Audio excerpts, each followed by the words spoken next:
You're gonna do it? I can do it if you want me to, but just give me 1 second to pull it up. Either that, send me, I don't even remember what it was. I got you. Do you guys want me to take a look at this? Fix this thing up. Something broken here mechanically. I'll break it. When you're ready. Are we going? All right. Is it?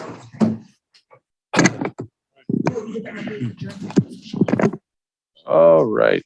It is 9 o'clock. We will call the December 20th regular meeting of the Trinity County Board of Supervisors to order. Please join me in the Pledge of Allegiance. To the flag of the United States of America, and to the republic for which it stands, one nation, under God, indivisible, with liberty and justice for all.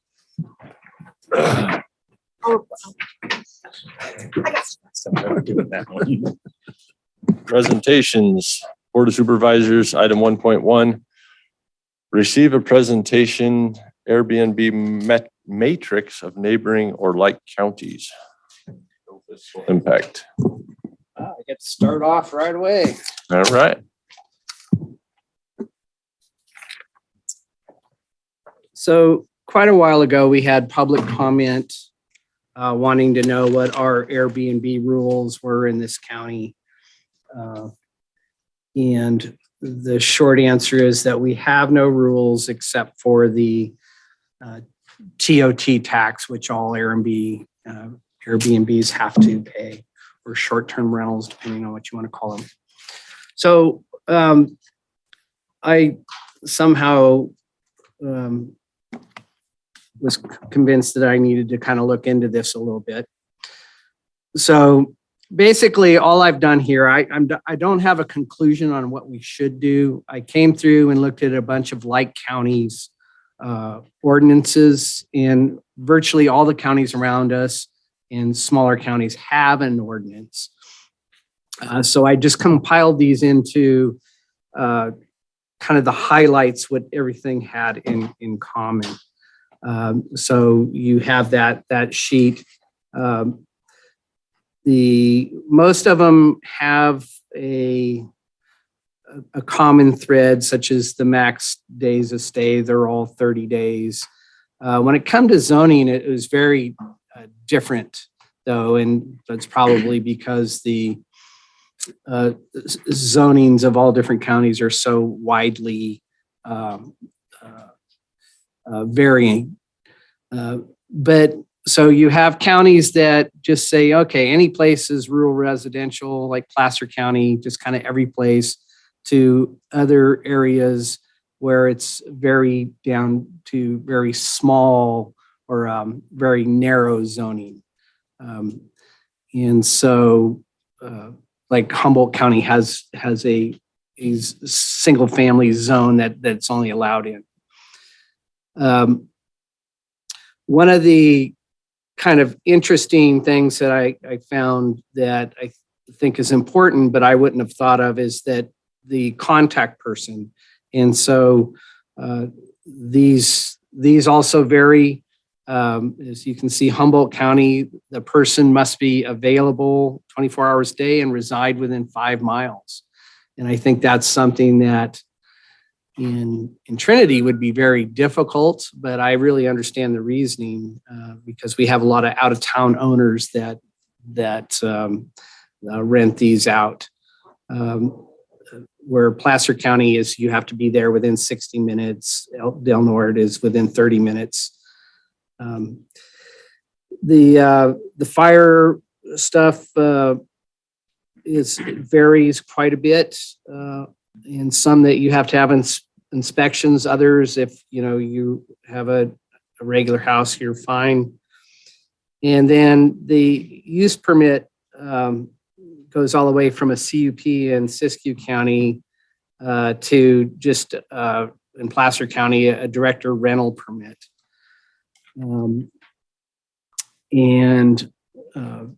Then we have El Dorado County. It has under clustering is that you can't have them.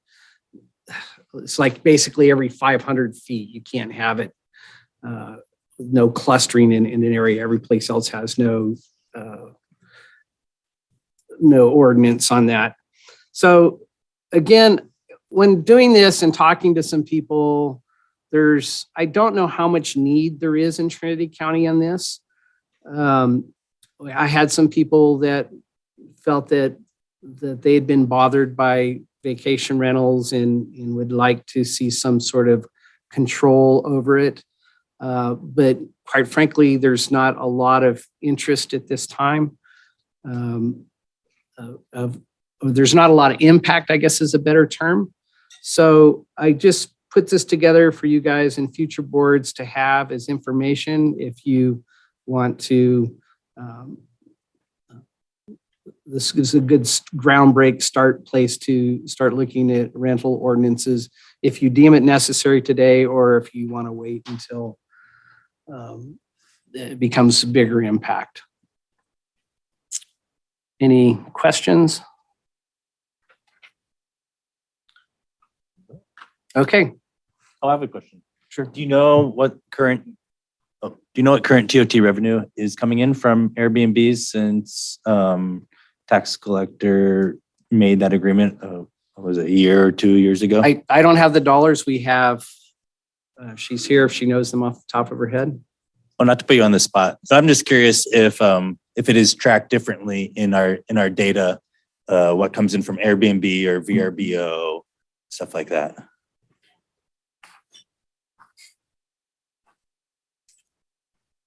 I don't have the exact dollar amount with me, but we do track that differently. And so we require for them to do a return just like everyone else would, and they have to do something separate for us for that. Okay. Do you think you could circulate a little report snapshot of like the last year, what the different sectors of the TOT incomes? I think I can do that. Okay, cool. Thanks. Yeah, no problem. I have a question for you. So you had pointed out that which one was it? Humboldt, with that contact person needing to be available 24 hours a day and reside within 5 miles. Does that include so somebody lives out of the area, that's fine, but they have somebody that's here on site within 5 miles? Yes. So a lot of these, they actually talk about that in there. You have a representative that could be there. And so if it's a neighbor or whatever, yes, you can. It doesn't have to be the owner. It just has to be a representative. Okay, so maybe that wouldn't be as hard as it kind of appears at face value. Or maybe in some areas it would. In some, where I see quite a bit of this is in the Trinity Center area. And so there's just not a lot of, we have the same issue on like cleaning yards. There's nobody to clean yards, or there's nobody to come in and clean the houses.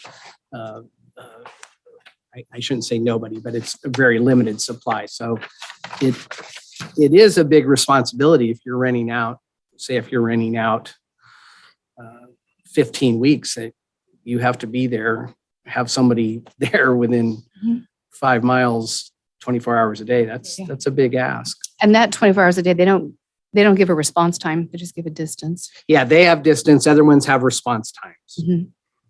And I would just ask, just in your opinion, and maybe this isn't fair,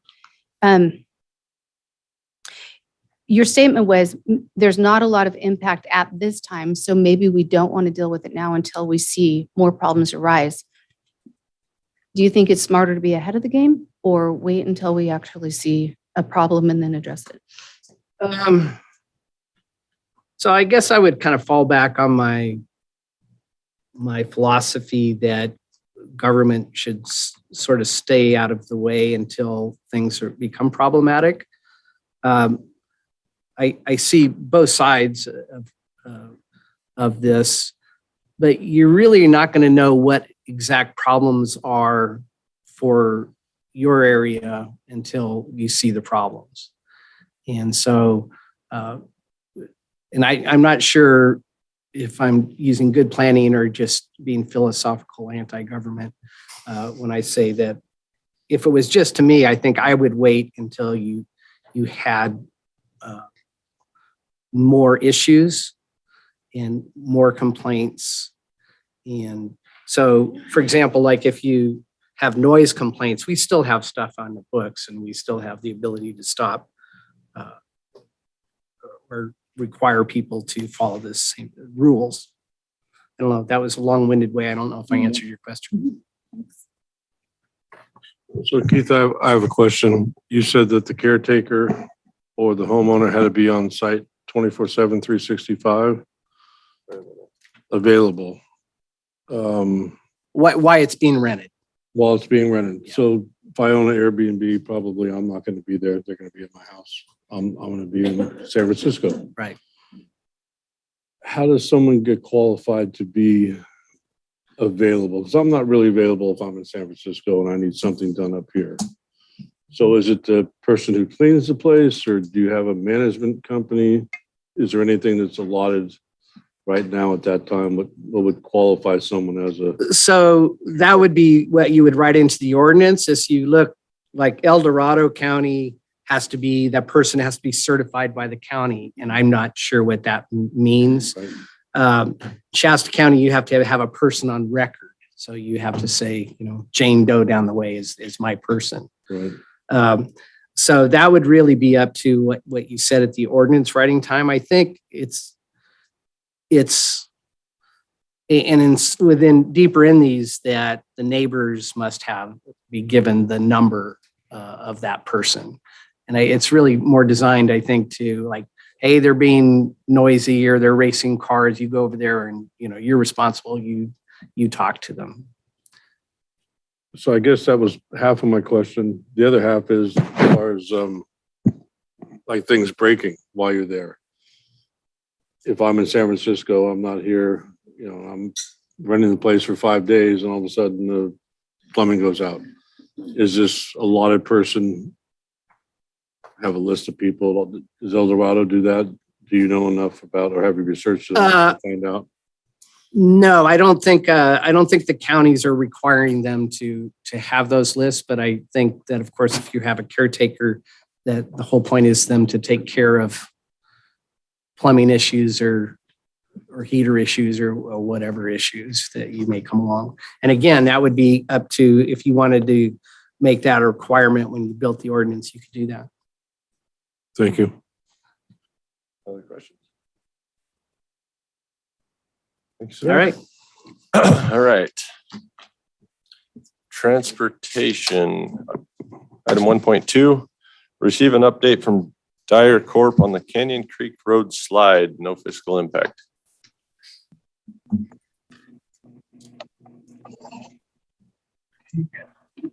Hi, good morning. How's everybody doing? This is Candace Claybaker, Dyer Corp. Yep, go ahead. Our update today, we just want to kind of go over real quickly what's taken place to date, what we're doing, and then what we have planned in the coming weeks. So as everyone's aware of, there was the original rockfall event that we were responding to. There was an additional event that occurred on 12/11. So I want to be clear that there was more rockfall that came down, and while we did take out all of the debris that was on the ground at that time, we now have additional rockfall debris to deal with. And then we also are taking into account the activity, how active this site is. I think everyone is aware that there was a earthquake last night. And with that in mind, we also would just kind of like to take a little break right now and through the holiday and maybe get that a little bit more time to shed. There is a movable rockfall barrier in place called MRB, and that's currently up. It's holding back, some of that debris that's come down. It's not meant as a permanent barrier, but it is providing another safety measure for us. And so we'd like to let that sit and give the whole area just a little bit more time to possibly, hopefully shed. That would, if there's some natural shedding, that would be beneficial. That would be the best thing for everyone involved. And our plan right now is to return to the site on January 3rd, continue with our operations. We would bring a crane out that week and then begin assembling our the mesh drape that's going to go up there. And at that time, also reassess if we've had more come down, if we need to off-haul some rock. So there is some time to let things happen here on site. And I appreciate the community's patience with us and understanding that we're at the mercy of Mother Nature out there. We're doing the best that we can to keep the lane passable. So there is a passable lane right now. I don't know, Stefan, did you want to add anything to that? Yeah, we are going to be, we'll have crews there until Friday this week, monitoring the slope. And then we're also going to be doing kind of in that preparation for the holiday break. We're going to be moving some of the material around to be able to absorb more if it does come down.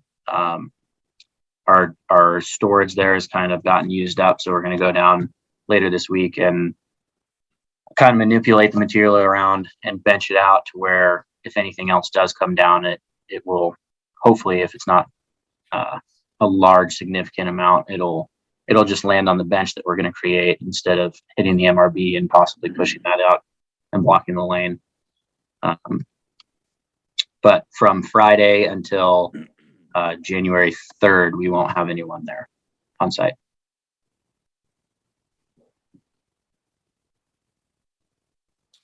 Any questions? Yeah, from those dates you just mentioned, will people be able to ingress and egress through there Yes. as The they are rock- now?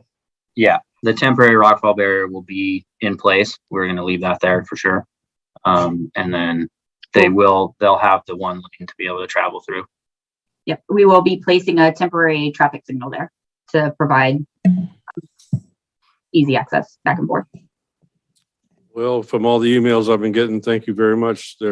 People down there are thrilled with what you guys are doing and the help you're giving them getting in and out of there. So thank you very much. Yeah, you're welcome. Absolutely. We appreciate everyone being so gracious with us. Yeah, it's a pretty dynamic site. We're trying to do the best we can. So appreciate that.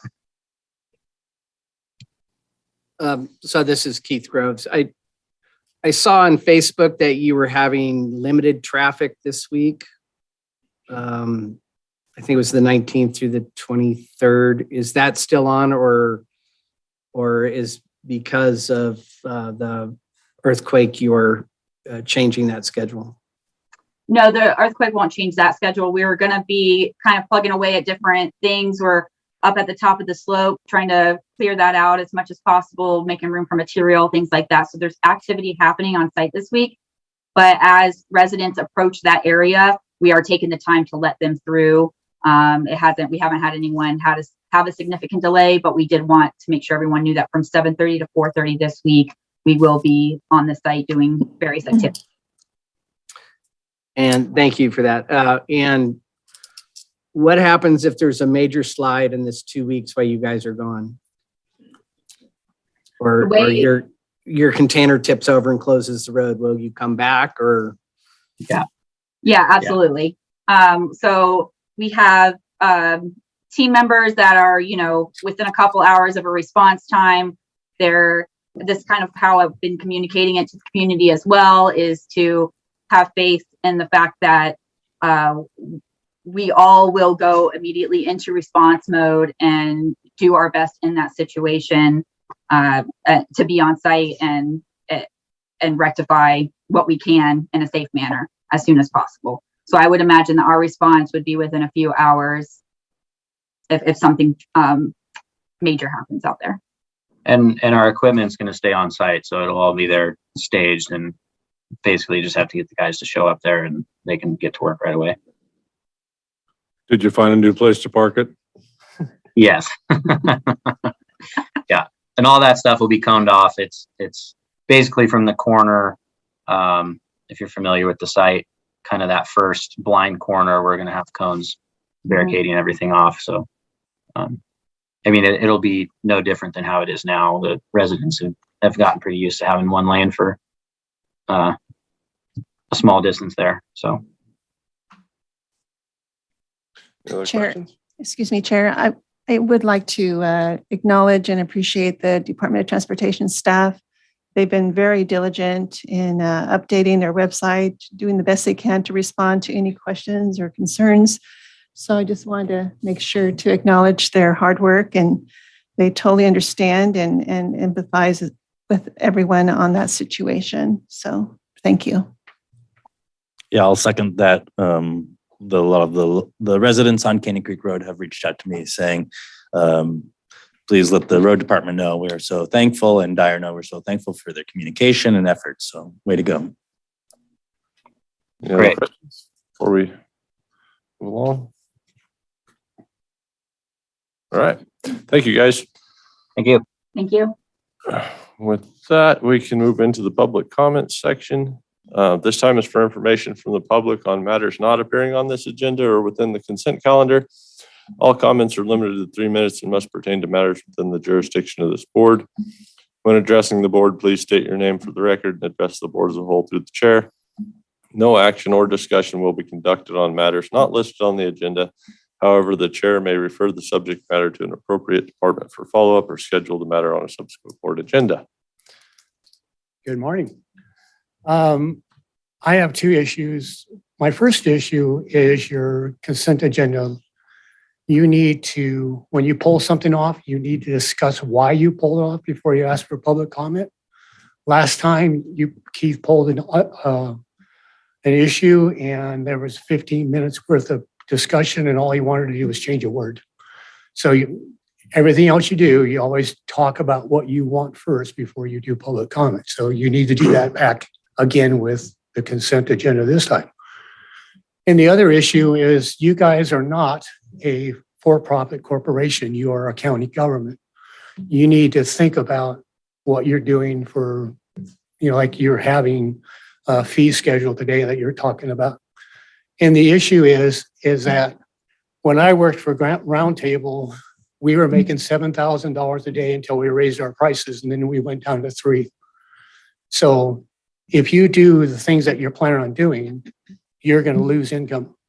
Your income is based on recreation, property taxes, and TOT, and sales taxes. You need to tell the Bureau to quit draining the lake. The lake is there's 2.5 times the water going out of the lake today as going into it. They're still draining the lake. The purpose of the lake was built for recreation, flood control, and agriculture. It was not designed to be doing what you guys are doing today. There's plenty of water from the tributaries keeping the river full. And when I was a child, you could walk across the river and never get wet. We never had a fall salmon run. I mean, you guys really need to tell the Bureau to stop what they're doing. Our lake is the only one that's still being drained. All the other ones are being filled up. And either they should have a really good excuse for not putting water in it, or they need to put water back in the lake. And you need to, when my dad was a general contractor, the highest building permit we had was $450. Now it's $20,000. I mean, you need to have people be able to build homes because the homes. You can save that for that I'm not gonna agenda item. But no, my comment is that you make money on property taxes. If you keep people from building homes, you don't have property taxes. You need to figure out a way to let people build homes, to have B&Bs. I mean, that is your income. Charging $20,000 is not an income for the county. That is keeping people from doing stuff. So anyway, I have to go to work, so enjoy the rest of the day.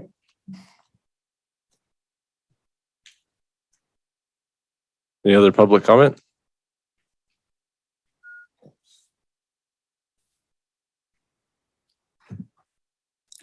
My name's Carol Fall, Covington Mill. I'm the Assistant Chief at Trinity Center Volunteer Fire Department.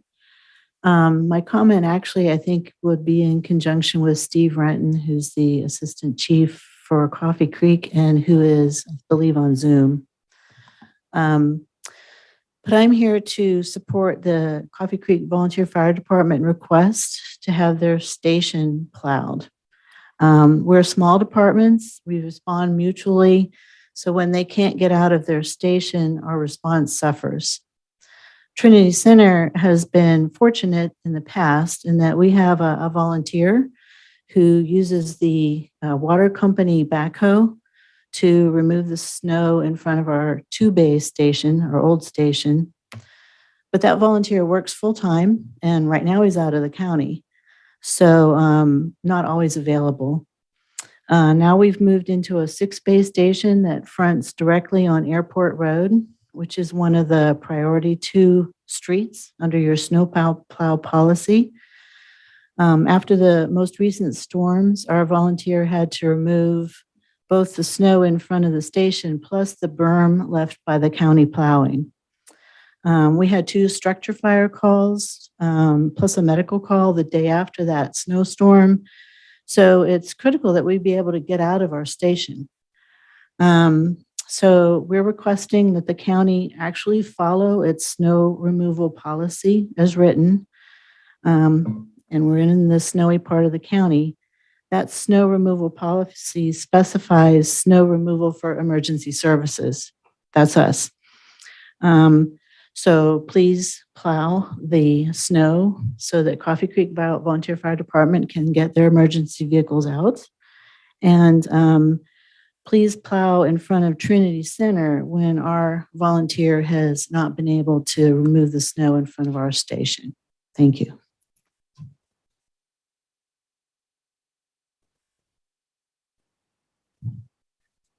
Anyone else? This is Steve Renton with Coffee Creek Fire. Can you hear me? Yes. Go ahead.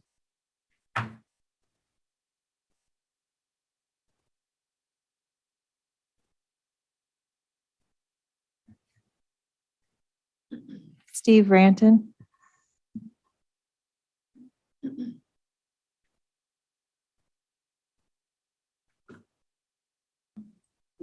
Steve, you're not coming through if you're trying to. Can you hear me now? Yes. Yes, we can hear you. Okay. Sorry. Yeah. So in conjunction with what Carol just said, we're public infrastructure. We're critical service. We support the residents. We don't charge for anything. We would like to get the apron in front of our exit bays plowed and not bermed under any circumstances. We don't have a secure supply of volunteers as we have in Trinity Center with backhoes and so forth. So if there's an objection to this, I'd like to know what the citation and rationale is. And I sure hope that you guys can get together, be creative about this, and support the residents as well as your critical infrastructure volunteers. Thank you. Thank you. Veronica Kelly. Good morning, Veronica Kelly Albies, Weaverville, Douglas City Parks and Rec, and Douglas City. I wanted to take a moment now because between work and life and everything else going on, I don't know if I would have an opportunity in the future to say thank you to Supervisor Brown and Supervisor Groves for their service to the county. I would really like to point out or say something to Supervisor Groves and thank him for all of his support of the recreational projects throughout the county. We were really pleased to be able to finally open a splash pad at the pool, and that comes from not only the support on the board, but on the many other boards that you serve on. I look forward to seeing both of you out in the county as we work together to create other opportunities together as community members. And I just wanted you to know that you are seen and you're appreciated. And thank you for those moments. And Happy New Year, Merry Christmas, and all of the above. Happy Hanukkah. So thank you all very much.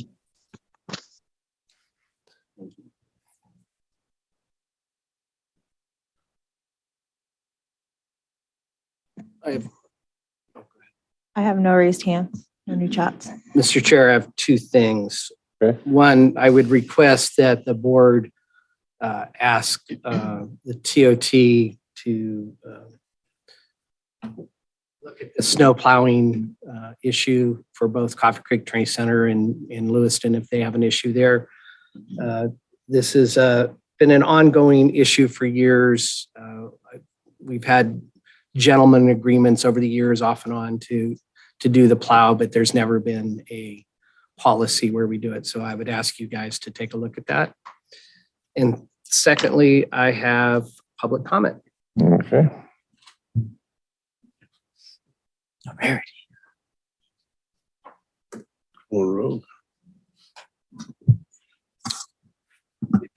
Good afternoon, Chair and board members. My name is Keith Groves, and I had hoped that a grand jury report that was directed, that would put out, would come as my time on the board, but it doesn't seem to. The grand jury report that you may or may not read, but is on their website concerning cannabis and our county council is an absolute embarrassment to this county. I'm very disappointed in the grand jury. Those who know me know I'm not a huge grand jury fan, but they do their work and a lot of times they do find important things. But this report is basically come down to being a kangaroo court. They make a lot of accusations, many of them not true, and they did not reach out and talk to any of the players involved.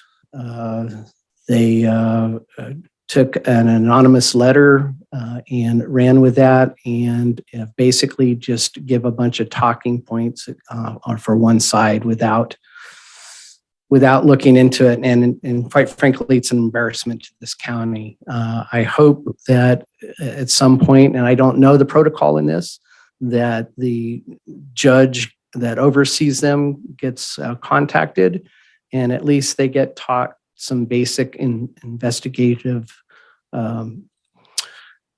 actions that where they would come in contact and ask the people involved. So with that, thank you and thanks for your time. Anyone else?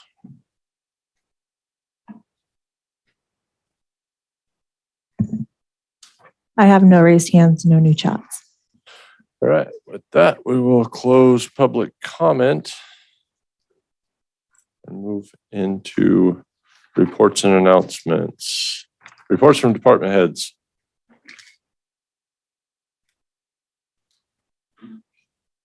Shanna White, County Clerk, Recorder, Assessor, Registrar of Voters. I don't have anything to report on my departments. Things are flowing fine. But I do want to thank Keith and Jeremy both for their time serving on this board. You have both been a pleasure to work with. Thank you.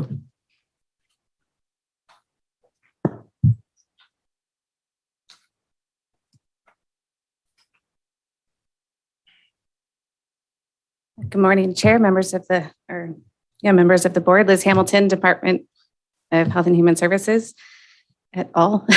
I just wanted to give a brief status of Health and Human Services. Right now, we're just coming into this post-COVID environment, just waiting for further guidance from our federal and state partners on our operations and programs. So we're looking forward to that. At this point, staff recruitment and retention is a top priority, and I wanted to highlight for you that we sit at a 28% vacancy rate. We have 27 openings in our department, 5 of which we have a current offer pending, so that's exciting. In our first and second quarter, we lost 10 employees for a variety of reasons, and we've gained 10 employees. I'd like to see that dynamic change and just sustain staff over a long period of time. Our goal is to serve vulnerable populations, and we want to continue to do that with excellence and engage our community, the education and outreach. And I can tell you that you have the amazing staff in our department and with their commitment to this community. So I'm really proud of the staff we do have, the leadership that we do have, and we're looking at creative ways that we can enhance recruitment. And so I also want to take a moment just to thank both Supervisor Brown and Supervisor Groves for your years of service. Supervisor Brown, I've enjoyed your eagerness to learn, your advocacy. You're our go-to when we need something with the state. You've been very reliable in that regard to us on behalf of OES especially. So thank you for that. Supervisor Groves, I've spent all of my my beginning years in executive management participating in committees and learning from you. And you've been a great mentor and champion of me. And thanks, to the board for taking a risk on me as director with Health and Human Services, a large agency. And Keith, I know you've had great confidence in me, and I thank you for that. So Happy holidays. Merry Christmas to all. And I asked my Deputy Director, Mike Catoni, to give a report out on behalf of OES, which is the monitoring of the earthquake from last night.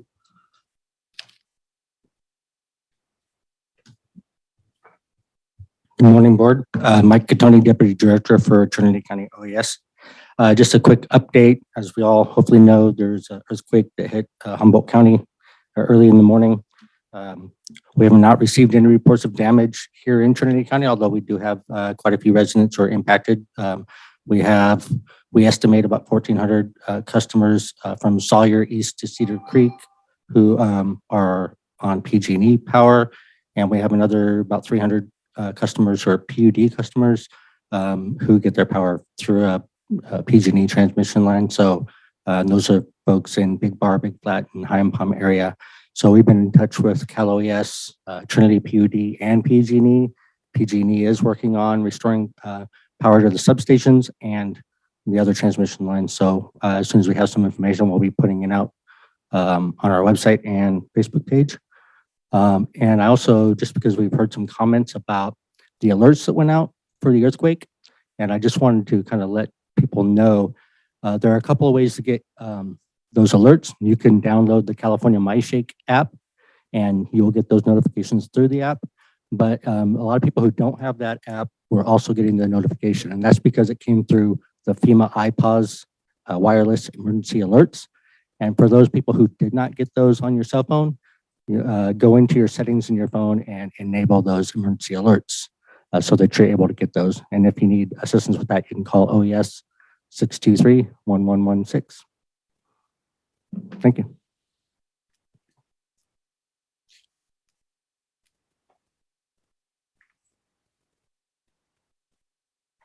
Good morning. I just wanted to touch base and make you aware of a couple of things for our department. We, you may be aware that we implemented that new RTL system. It was a software that would help us process payments and move that along faster. And so we are basically completed with our December 10th payments. And so we have a huge volume. And so that's huge for us because that's usually we're looking at January before we're finished with all the mail that comes in. So we're happy about that.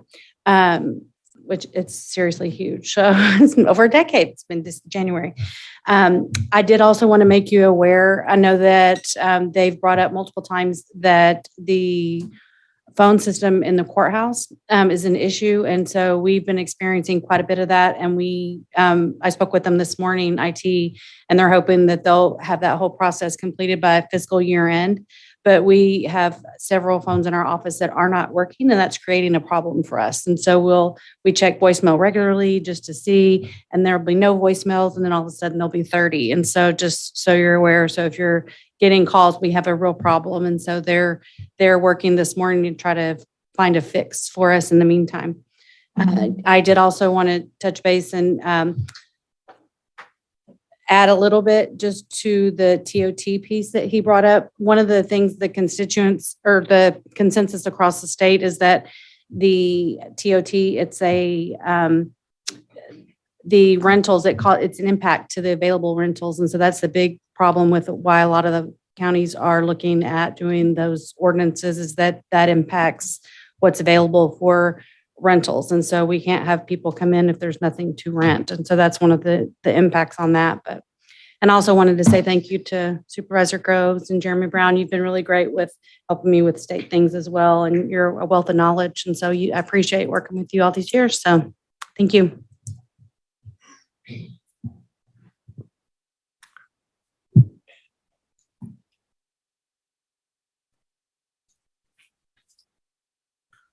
Good morning. Ed Presley, Interim Deputy Director of Building and Planning. I just want to let everybody know that I was out for a few days vacationing before Thanksgiving. And I just want to let everybody know that contrary to popular belief, Barbados is really nice this time of year. I heard or read, I have not been there. I was out with COVID. So what I wanted to do was just highlight the efforts of public health and what HHS have done over the last few years. Me and my wife, we're pretty stricken. It was different. The symptoms were different between us. We literally had our kids up for a Thanksgiving meal My wife had no idea that she had it. She had gotten it from an asymptomatic personnel, which she had tried to figure out over a few days after the fact. Couldn't even figure out who she got it from. So 8 of us are sitting around the card table playing cards, face 10. And amazingly, 7 of the other people didn't get it, or 1 son did get it. So that's just how selective this virus is, and it is definitely still out there. When you stoke the fireplace, have the heat going, you're wrapped up in a blanket and you can't get warm. It's just kind of disconcerting. But as advertised for the vaccines along these last few years, it did keep us out of the hospital, and so we're very thankful of that. I did want to take a second to thank Supervisor Groves and Supervisor Brown. Obviously, me and Supervisor Brown have been in contact via text throughout this last 6 or 7 months since I've been in this position. But I just really appreciate the openness and the fair-mindedness when it comes to giving advice on what direction we should take. And it's not always said. Sometimes you just come into like a meeting like this and you hear someone say their mind, give their peace of mind without being, having all these filters on. And that's really what we want. Even if it's an argument, even if it's somebody disagreeing with someone else, we don't want a world of yes men where one person is just totalitarianism and we just follow one person without questioning. We should always question and bring up our own ideas. So I just appreciate what you guys have done. Being over in building and planning, I can tell you since May I came in the position, I understand what it's like to get attacked all the time.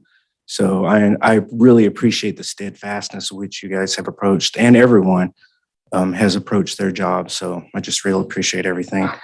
I'm not sure if Cannabis has anything, but I will yield the rest of my time to Drew. Thank you.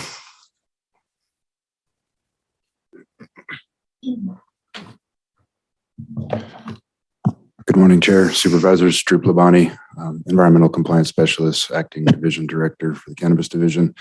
Quick licensing stats updates. Since the last Board of Supervisors meeting, we've now received 399 Appendix C documents. We currently have noticed 108 of those Appendix Cs in the paper, and there have been 67 licenses that have been picked up. Additionally, last week we submitted the Type 2 funding request to GoBiz for the Cannabis Equity Grant to the tune of $4.99 million. And we should hear back on or before January the 20th about that. And then the other thing I'd like to mention is that I think it's been an item that's been lingering for the last several years, or at least some amount of time now. Going forward, the board will need to, per the ordinance, designate a fire plan reviewer for cannabis manufacturing licenses. And so I hope that with the new board, we'll be able to resolve that in some capacity. And I also, like many of the other people before me, would like to thank our 2 outgoing supervisors for their years of service. And on behalf of the Cannabis Division, I'd like to thank you, Supervisor Groves, for sort of spearheading and taking on the massive task that it has been to create a licensing program. So thank you all.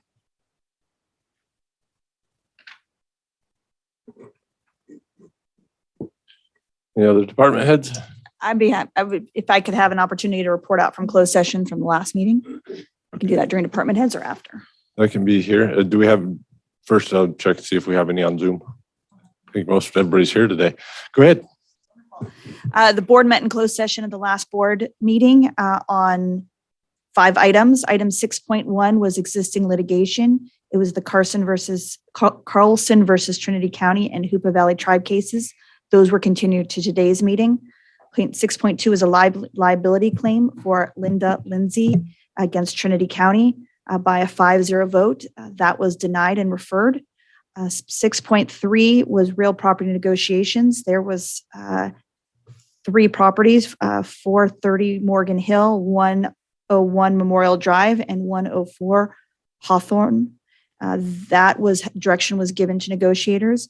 Item 6.4, conference with labor negotiators, no reportable action. And 6.5, public employee appointment, position, county administrative officer. Direction was given to staff. The board also came out of closed session, and there was a motion to reconsider. The item was, one moment, I'll pull it. 3 point, I believe it was 1.5. 3.1, nope, it wasn't 3.15. It was 3.20. There was a motion to reconsider that by a supermajority vote that was voted to come back to today's meeting. The Director of Transportation is not present today and requested that item be moved to next meeting. And so that was granted based on his unavailability. So item 3.2 related to the selling of property at APN 014-35056 will be heard at the next board meeting. Council, is that the next special meeting or the next regular meeting? I believe the next regular meeting, since he is not available till after the new year. Thank you.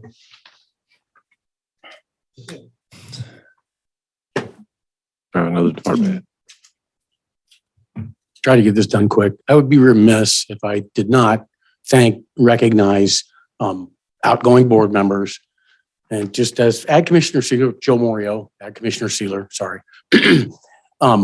The bookends, Jeremy, you're a shining example of a new board member. I hope that first time out didn't sour you for the rest of your life. Think about it. But if you run. And Keith, I've been a bunch of different counties and seen a lot of board members come and go. And you're a consummate professional. I've seen you called every name in the book, and you try to move the ball down the field every time. Let all of it wash over you. That motivates me to try to build those skills. But as Commissioner Seeler, I would also be remiss that we be thankful for this moisture, get that lake filled up. But I'm looking at a grower, a fisherman, a logger, grower, a piano teacher, right, and a vintner, and I'm very, very proud. And so the new ones coming on, you got big shoes to fill. Good luck. Thanks for the moisture.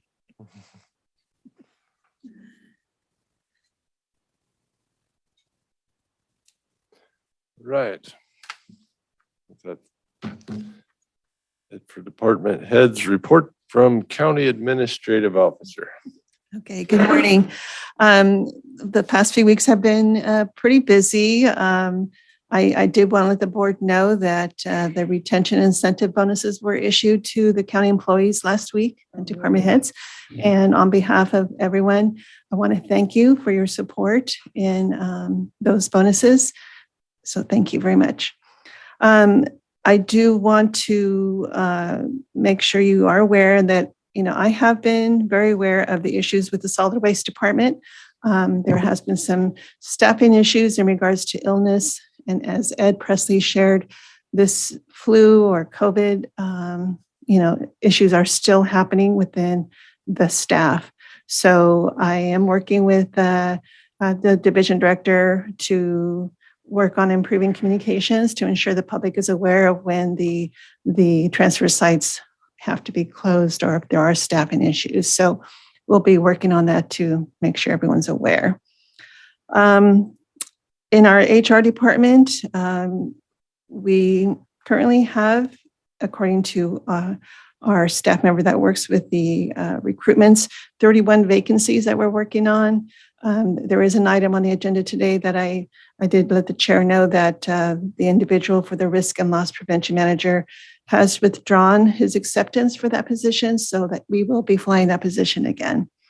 So I do definitely want to express my appreciation to all of the administration staff that's been assisting in all areas of human resources. That includes payroll. The auditor's office has been helping in ensuring that we follow through all the necessary steps, and especially year-end reporting requirements.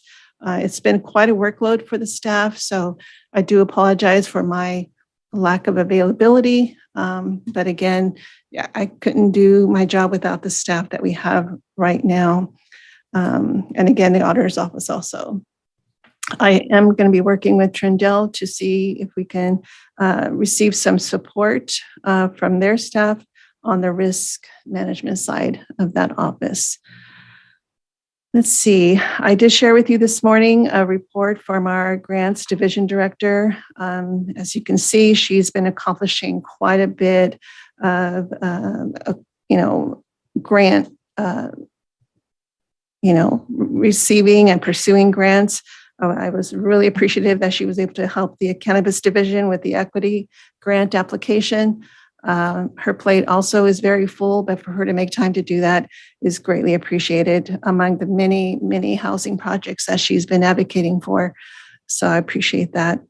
I would like to see if there's a way we can share that information of her accomplishments. I'll talk to her to see if there's something we can post on our website for that division, because I think it's definitely information that I think the public would appreciate, how many homeless individuals we've been assisting, as well as those underserved. So that pretty much is my report. And again, I definitely want to express my appreciation for Supervisor Groves. I've worked with him for many years as he was, my board member when I was director. I know our county is going to miss his institutional knowledge that he definitely holds. And I do look forward to seeing him in the area. And Supervisor Brown, absolute pleasure. Always such a delight to hear his, he's just so ambitious and has a drive to make sure we have representation at the state level, which I really admire. And I don't know how much to say thank you for all of that, because that takes a lot of effort, and your connections have really helped our county quite a bit. So both of you, I just want to say thank you. And again, for supporting me in this position. It's been an interesting experience, and I appreciate your support. So thank you. Right. Reports from members of the Board of Supervisors. Start on Supervisor Groves in today. Do you have anything to report? Not a lot. The Sierra Nevada Conservancy was in Mariposa on the day it snowed, so I missed that. It just wasn't willing to fight it for 5-6 hours. We did have a TMC meeting, and which I attended the day one of that, where the county did vote to, or the TMC voted to do 1 year winter water flows. And also what's important out of that for the future board is that I, again, for the umpteenth time, bashed Humboldt County for not discussing with Trinity County the 50,000 acre feet of water that Humboldt and downriver users get. I've actually made a little progress, I guess, that they are willing to meet now. And I've relayed that on to both Liam and Supervisor Cox. And hopefully they get something set up in January to start that process. Humboldt is going full steam ahead on calling for their 50,000 acre feet, and is participated in talks with UROCs and the Hoopas on this. They feel strongly that Trinity doesn't have really any say in this water. So I'll turn that over to their hands to continue to fight the fight for Trinity County's rights. And what I learned today in public comment is that all I had to do was ask. So if you guys just tell the Bureau that not to ship any more water, we're good. I kind of thought I've been doing that for a lot of years, but maybe I just didn't put it in authoritarian enough. So with that, it's been a pleasure working with this board, and it's been a pleasure serving the county. I hope great things for the board in the future. Supervisor Cox.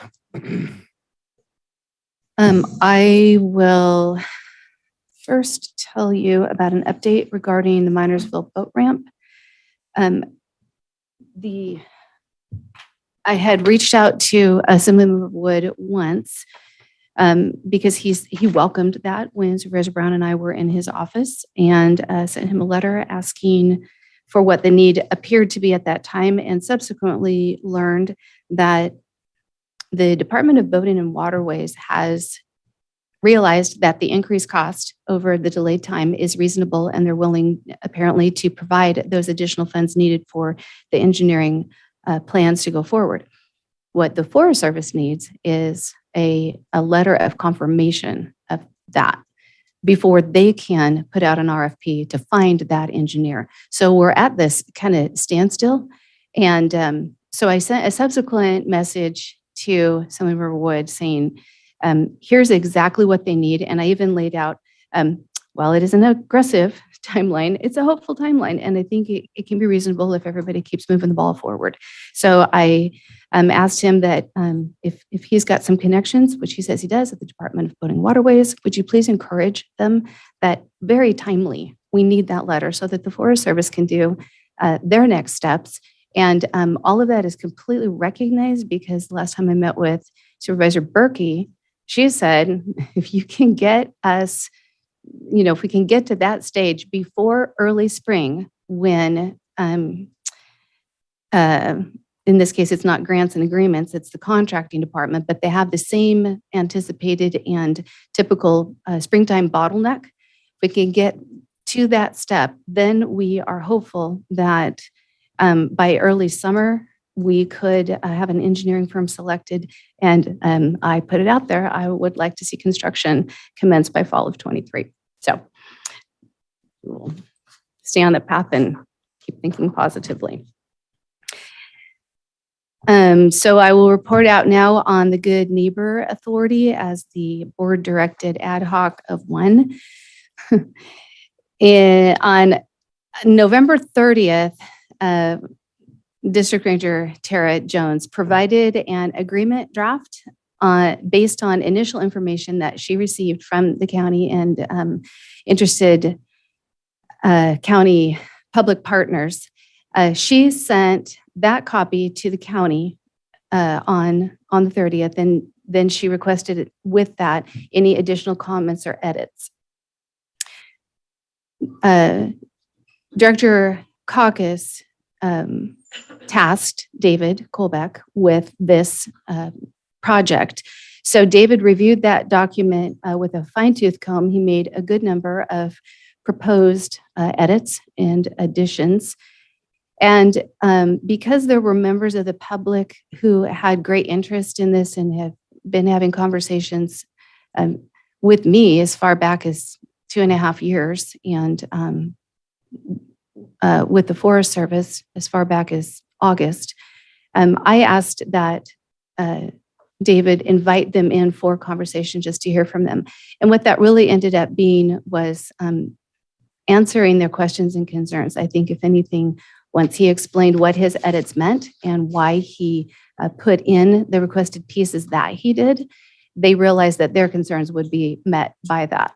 So he forwarded those changes back to Tara on December 14th. And my guess, reading the emails that she has sent describing what the process is, my guess is that she then routes that for internal review. I sent her an email last night or yesterday afternoon asking if that was the case. I haven't heard back yet, but that is the most recent update. And that's the end of my report. All right. Well, I had no out-of-county travel and nothing to report except later in the cannabis ad hoc, so I'll pass it on over to Supervisor Gogan. So me and Keith did attend the TMC meeting last week, or 7th and 8th, and Trinity County did pass to approve the winter variable flows. Shortly thereafter, I think last week, the Hoopa Valley Tribe sued to stop that for an indefinite amount of time. So as we speak, that winter variable flows are not going forward as far as I know at this time. As Keith mentioned, we were also at a reinitiation meeting for long-term operations of the Central Valley Project. And he is correct that Humboldt County is going to be looking for the 50,000 acre feet that's kind of up in the air right now. That contract or that was stated back in 59, Keith, 55? They were given the act was 55, they were given a contract in 59 and they've never exercised it. Yeah, so since 1959, Humboldt's had this pie in the sky of 50,000 acre feet that they could claim if need be. Since 59, they've never claimed it until this year. They're wanting to claim it. And the way it's written is Humboldt County and downriver water users. So myself, I figured that Trinity County is a downriver water user. So in the following year, I will be going after a portion of that water for Trinity County, whether it be carryover storage for the dam or the lake. I'm not sure which way we'll go, but I will find out a way to do that. And at this point, Humboldt County has no infrastructure at all to take that water into Humboldt County. So, water is gold. Now they're trying to grab a little bit and we're going to try to grab our part back.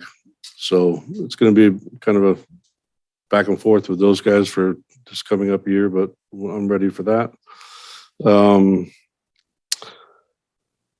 That's about all I had. We went to the interdisciplinary team meeting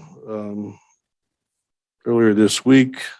That went fairly well with TMC. And I will say it's been, although me and Keith have had our ups and downs on the TMC over the last year or two, it's been a pleasure working with Keith. We've kind of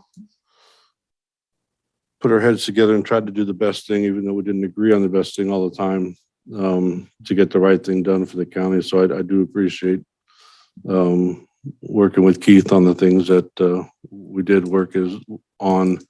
Sometimes it's easier to work with someone when we both agree on things, and we didn't both agree on a few things. And I think we still worked well together as a team. So I'm fortunate to have Keith as a partner this year and last year on TMC with me. So thank you, Keith. I appreciate it. The last thanks I have is all department heads. You guys have been great. It's been this last year has really been a good year, I think, for Trinity County. I think we've got some good momentum going. We have a lot of staff here that's been here for quite a while. Thank all of them for the job they do, the department heads and their staff. Thank Letty for taking over in a tough spot there, or tougher than tough spot, but she's been doing a great job. Ed in the back, thank you for stepping forward. A tough spot. Drew, a tougher spot.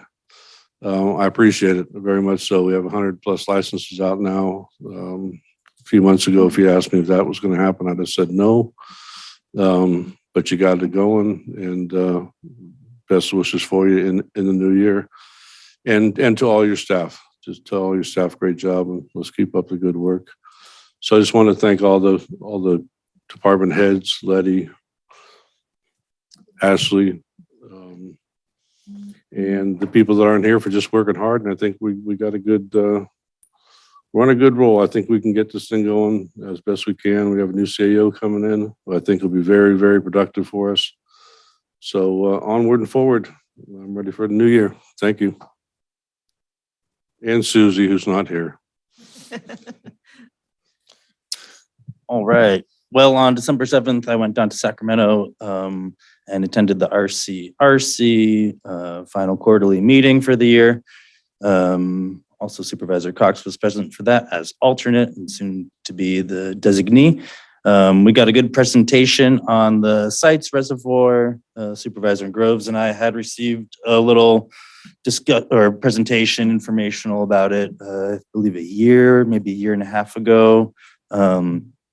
And essentially, they're still trying to push it forward. It's going to be this massive project, probably for 12 years or more. However, Trinity has the opportunity to be either you could say a seat at the table or advocate or a non-advocate or even theoretically an investor. So as that project continues to develop, the county should try to keep its foot in that door of being involved, and probably support of it could go a long ways with getting support from other counties, but I won't have to worry about that one too much. There was a good presentation on lithium in Imperial County, scored one of the largest lithium mines in the whole country, maybe even the whole world or something.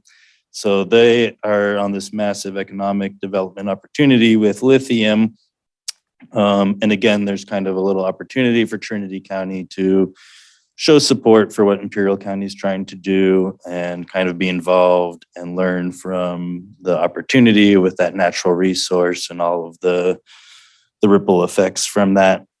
Humboldt County mentioned how they got their offshore wind contract filled, and I believe Humboldt County it's a significant amount of money for forever while those turbines are spinning. But I think they locked in a percentage of the total revenues, and it's like, what counties dream of. All of these kind of projects are what counties dream of, where they find that golden goose of lithium or offshore wind energy. And hopefully Trinity, we're going to find ours. We've got a lot of natural resource here.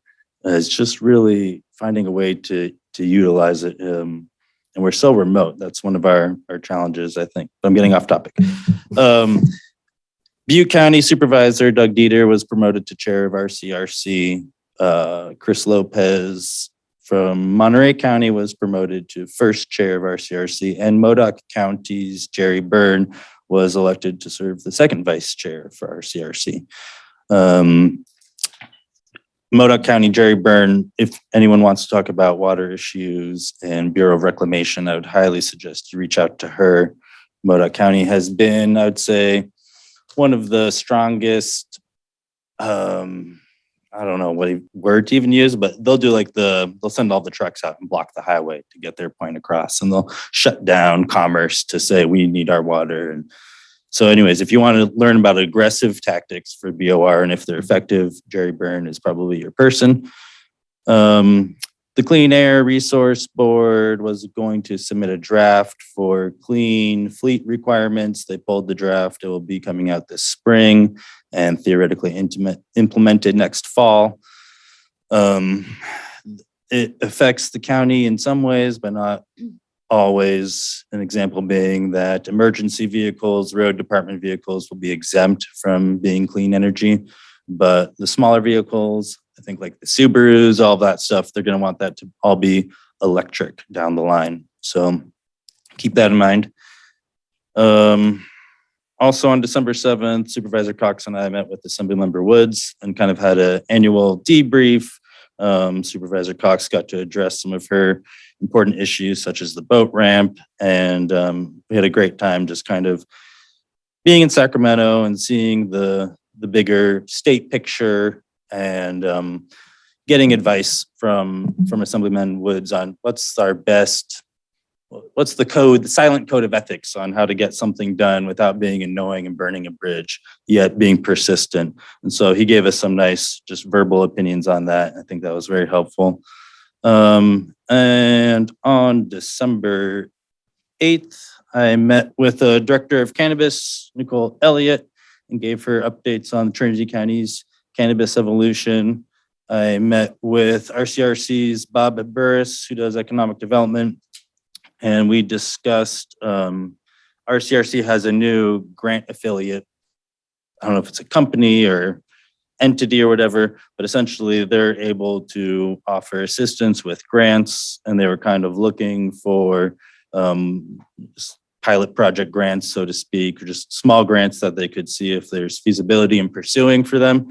So I was able to relay that and I'll kind of tie into this later with the agenda item, but I was able to talk about the community choice aggregate and hydrogen fuel and biomass. I'll get more into that with the community choice aggregate item later. They were interested in identifying grant money for the Vets Hall project, and they were interested in identifying whether or not Junction City or Trinity Pines / Post Mountain would be good locations to pursue a grant for developing a rural water system. So they got kind of a lot of information in a short period of time, and they'll continue to follow up, most likely with Supervisor Cox as time passes with these items. And then I was able to speak with Nick Gillette from the Watershed Center, and he expressed interest in their recreation division taking on the Trinity River standing wave item that the board unanimously approved last year. We approved a contract for up to $35,000 to do a feasibility study. This had been kind of for the location of Big Flat, but there's a lot of concern about the location, a lot of concern about the project as a whole on anywhere in the Trinity corridor.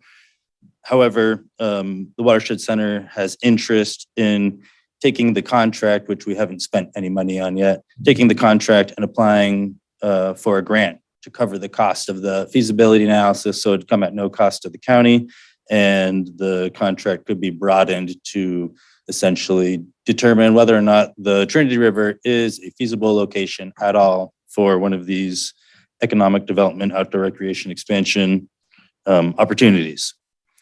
So that I thought was a good thing. And then for those who don't know, I was appointed last year to serve on the state's Cannabis Advisory Committee through the Department of Cannabis Control. It's a 2-year appointment, so I'll still be out there in the political world in a certain sector. And I'm on the Cultivation Subcommittee. We met on the 14th to hear from the public and discuss priorities of agenda items for the next calendar year as they affect cultivators. And the full Cannabis Advisory Committee meeting was held on the 15th, where there was thorough discussion on the local jurisdiction grant, and the committee made a motion to ask the DCC to direct 50% of equity funds directly to applicants themselves and not jurisdictions. A lot of this comes from Southern California, has a lot of issues of transparency with the way their equity funds are used. And so many of the equity applicants in Southern California were very eager to see money go directly into their hands and not go into the jurisdictions, because they felt in the big urban areas that there's just, the machine is too big to get actual access to how those funds are spent. And they felt that it was holding up the opportunity that the equity program is designed for. As reported, the earthquake took out power, but no injuries or damages have been reported to me since this morning. I did notice a decent number of rocks along the side of the highway, but they were all pushed off already. And that kind of concludes my report. I've loved having this position. It's been great getting to know everybody here. I will appreciate this experience for my whole life, and I want to thank my wife and kids for their support, and thank all of the Trinity County staff, because even though the positions aren't always full, you guys get all the work done. So I know that takes a lot out of you. So kudos. So. Dan, I forgot one thing, so this is partly bragging and partly interest to Trinity County. My daughter has been appointed president of California Young Farmers and Ranchers for the state of California. And this is an offshoot of the California Farm Bureau, but what comes with that is she is now a board member of the California voting board member of the California Farm Bureau, which is a big deal in the world of agriculture. So as far as I know, she's the only person from Trinity County that's ever been a voting board member of California Farm Bureau.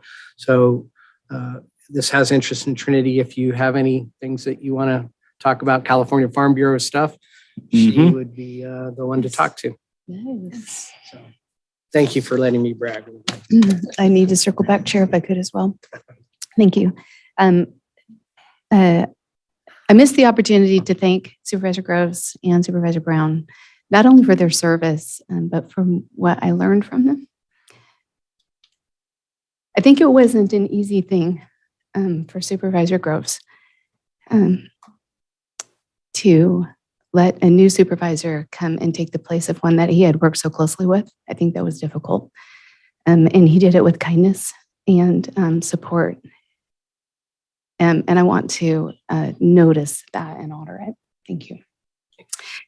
And Supervisor Brown, I just appreciate your energy and the ideas that flow through him are going to be missed. And so I hope that you'll continue to speak your ideas into the atmosphere of this county. And the way that he made sure that I got warmly introduced to all of the contacts at RCRC is really important, that we have succession plans set up for ourselves. When we talk about it in departments and among staff, but it's really important here too, that we can pick up right where the other left off and move forward. And he more than made sure that that was going to be the case. And I really appreciate that. And you will be missed. Thank you. And just to let you know, I do already have plans with, why can't I say her face and not say her name? Nora? Sorry? Erin? Nora? No. Colusa County with the Sites Water. Oh, cool. Say her name for me, somebody. Wendy? Thank you. Yeah. Wendy Taylor. So yeah, she and I spoke at RCRC and we will connect and have those conversations. And she offered to come and just give a presentation as well, so we can all be educated as to what those opportunities might be. And it would be interesting to explore, perhaps, at least talk about maybe some investment opportunities, because those people who invest will get the return on their investment. That project goes forward. So thank you. All right. Report from Cannabis Cultivation Program Ad Hoc. So I did forget to thank Jeremy also. I'm so sorry. I didn't expect you to give the longest speech of your career though. Just prior to me thanking you. So it's been a pleasure working with you. I appreciate it. And I'm glad you got everything off your chest just now. So you're clear. Very good. Well, thank you very much. I appreciate it. All right. Well, December 8th was the last meeting of our Cannabis Cultivation Program Ad Hoc. I don't know, Keith can remember if we had any major breakthroughs there that I'm forgetting, but basically at this point we have a cannabis division that can operate.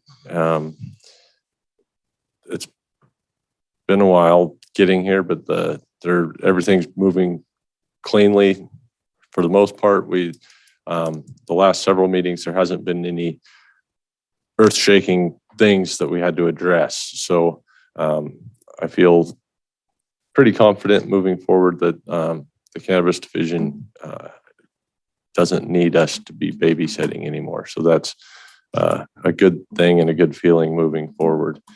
And if you remember anything, that I don't think we really had much issue except just some housekeeping on the No, 8th, it was, so. you're absolutely right. The term babysitting is a good one because they have gotten their wings and they're flying, and I'm glad that we could play a small role in giving them some time to develop and take a lot of heat off their back over the past year, and offer suggestions where we could to get moving, but they seem to be functioning well. The morale seems to be back up. Want to thank both Ed and Drew for their hard work and focused goal orientation that they have. If you would have asked me, 10 years ago, would I have become an expert in cannabis law and governing, I would have laughed at your face and called you an idiot. But it's been a long road. It's good to see in this time period, just going through, just wallowing in the swamp, trying to grasp for air and actually have some foundation at the end of this, where there is a light at the end of the tunnel. And we're there. Quite frankly, we are there and functioning, never as fast as things want to be. But I think from a board standpoint, you're in good hands with the implementation. I think that you do need to consider offering some more help in the ordinance writing that we have later, that Harnish is asking for some more money, that there's a little oversight from the board standpoint, and that we're offering interest in and to try to make that process smooth. Once that process is kind of completed, then I say this program is at a maintenance level, and so with that, I want to thank Dan's for steady hand. Dan's done an exceptional job in his role in part of cannabis, and I'm sure if you'd asked Dan 10 years ago if he was going to be an expert in cannabis, that he would have probably laughed at you also. So we've left you as good as hands as I think as we could have, so don't screw it up. That I would like to kind of reiterate that point, that one of the points Keith made that could almost be overlooked, and kind of get Supervisor Cox to start thinking now in the future, to stay in contact with Drew when we actually do get into the ordinance revisions for cannabis, to look into appointing an ad hoc so we can have some supervisors reviewing the changes as we move forward, and take a little bit of the fighting out of our planning commission meetings beforehand, try to catch some of those issues that are going to be hot button items, and work through those with Mentor Harnish as we go, instead of having to do those all in public meetings. And so that's something that I think would be beneficial moving forward. All right, with that, let's take a short recess till 10:30, and then we'll jump into our rest of our. So it's the ad hoc is officially The dissolved. ad hoc is officially dissolved. Yes. Thank you. Your daughter's name. You're on your own. Full 7 minutes. Hey, it was an even number.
the consent calendar. These items include routine, non-controversial matters and will be acted upon by the board by one roll call motion. If a member of the public has any questions or comments on an item on the consent calendar, they may provide them now. A member of the board or staff may request an item be pulled and considered separately. All right, first off, we're going to pull item 3.3 because the June 21st meeting minutes are not ready yet, so that will be changed. And item 3.12 will be pulled because as touched on by Letty in her report out, the candidate has withdrawn their application, so we will not be hiring them. Any other items that need to be pulled? Sorry, what was that second item number? 312. Okay.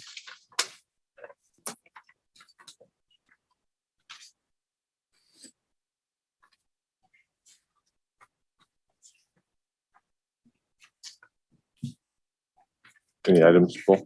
No. All right, hearing none. We have a motion on the, I have public comment okay, on Zoom. Tom Blanco. and on the, all right, go ahead.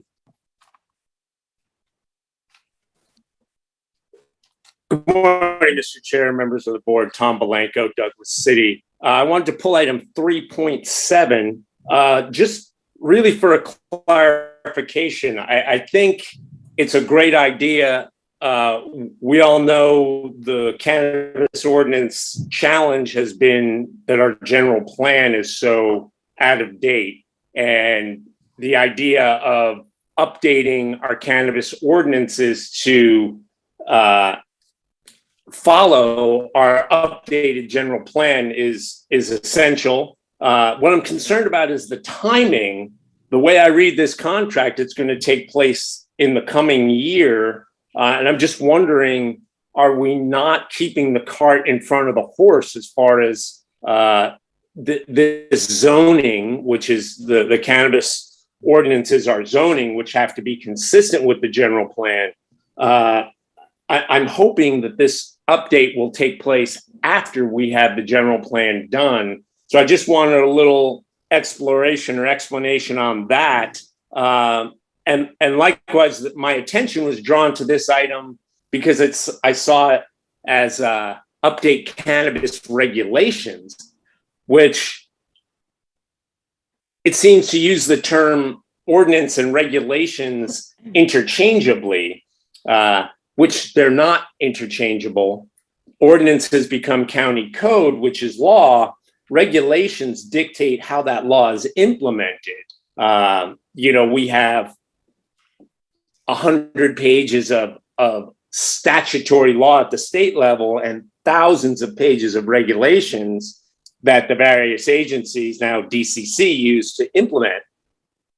No matter what side of the equation you come down on cannabis, love it, hate it, whatever, everybody would benefit from regulations. So maybe we can also expand a contract that allows a consultant to help us draft regulations. So I think it's too much to put on planning staff, but it would be helpful if we had written procedural guidelines, actual regulations for how our ordinances are administered. So anyway, those are my points on that. I do think this is a great idea. I just want to make sure we're not getting ahead of ourselves. Thank you. Do we have any other public comment on the consent agenda?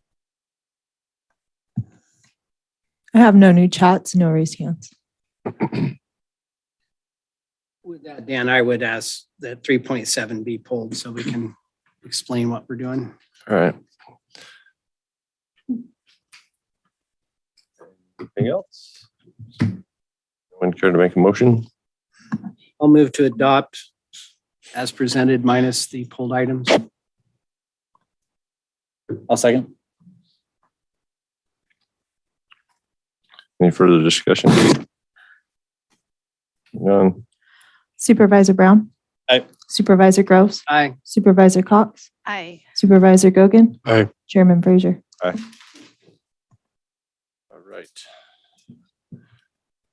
Item 3.3, Approve the regular meeting minutes for June 7th, 2022 and June 21st, 2022 as presented by the deputy clerk. And this item was pulled because the June 21st meeting minutes are not ready. So We caught a mistake Friday morning on the June 21st, and with the other items that we needed to get on the calendar, we weren't able to get those updated before posting the agenda. all right, so Need a motion? yes. I would move Oh, that. actually, do we have any public comment on item 3.3? Seeing none in the room, No raised hands, no chat. go ahead. I would move that we continue the adoption of these minutes until they can be corrected and returned to the agenda. Do we need a date certain? June 7th is ready. So Oh, so we can adopt one without the yes, other we one could, separated we out. could approve the meeting minutes of June 7th. Okay, adding the approval of those minutes to my motion. If the motion is to Approve June 7th. approve June 7th and continue June 21st, I second. Have a motion and a second. Any further discussion? Seeing none. Motion is to approve June 7th meeting minutes and continue on June 21st. Yes. Supervisor Groves. Aye. Supervisor Cox. Aye. Supervisor Gogan. Aye. Supervisor Brown. Chairman Frazier. Aye. All right, moving on to item 3.7, cannabis.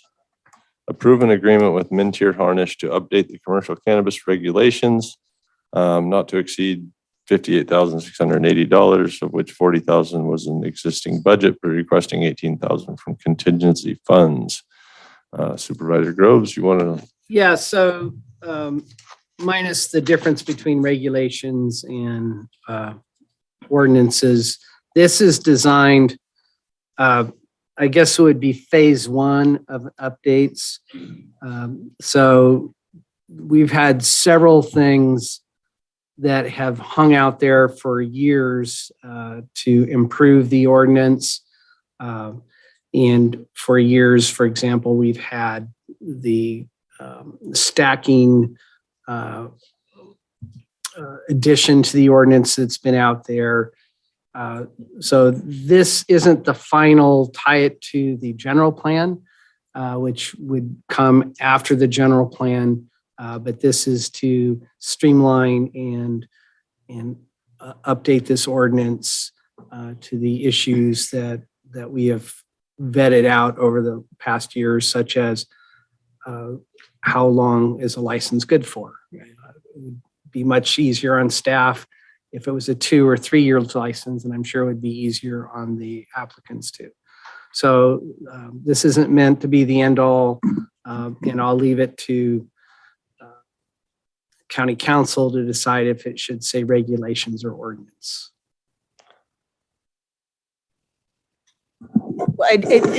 It depends on what your pleasure is. I mean, there is a difference between the two of them. Regulations typically includes ordinances. Ordinances are part of a regulation, but regulations are necessarily ordinances. So one is broader, one is close, one is more narrow. So it's kind of your pleasure in terms of how you want to classify it. This in concept was designed to update the ordinance. Then I would recommend keeping it specific to that. All right. With that, do we have any public comment on item 3.7? Matthew Jefferson. Hello, Chair and Board. I guess really I have more of a question than a comment, but like how far is this going to go without bringing in feelings or whatever? Is this going to jeopardize my future? Thank you. As being in an opt-out zone, is this going to jeopardize my future? Thank you.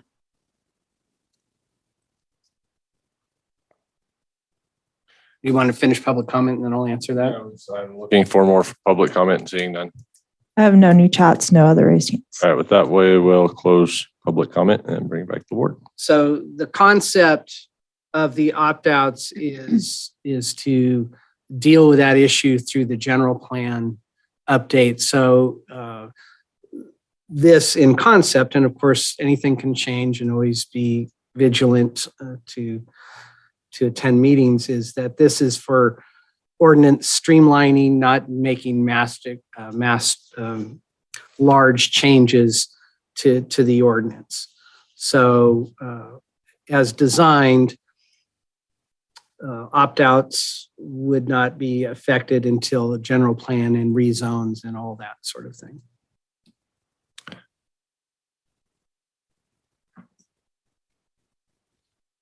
Discussion.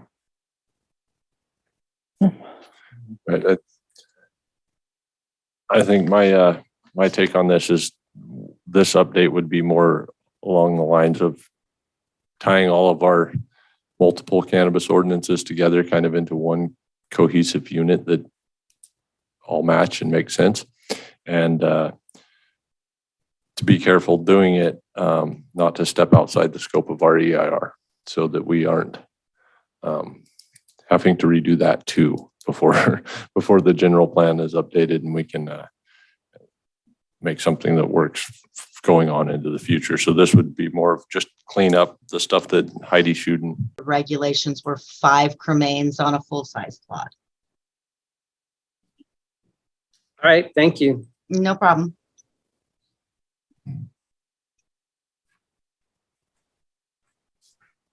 So on the children's plot, your question, it looks in the backup. If you look on page 660 of your packet, its children's plot is 12 years or younger. Okay. Is what the department provided. It may also have to do with size, as county council mentioned. As long as it's defined someplace. Yep. And so going into an annual swimming pool permit, is that for a commercial swimming pool or everybody has to pay that? Under environmental health. I'm assuming you're in environmental health. Yeah, What yes, page are I'm you sorry. on? Right.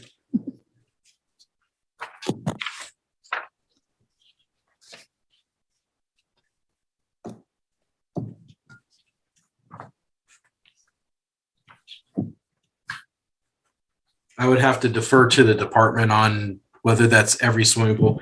Because it's an annual permit, I would think that that's a public swimming pool. But I would have to defer to environmental health. Ed's coming up here to. Ed Presley, Interim Deputy Director, Building and Planning, Environmental Health, actually. So the reason why this needs to be codified is the fact that if someone has a bed and breakfast, a VRBO, it actually is not considered a private swimming pool at that point. It's considered a public pool, and then it has to be inspected. Wow. Okay. Too many rules. Another silly question. What's a tattoo parlor's plan check? Where are you at? That's Oh, there it is. environmental health I again. see. Okay.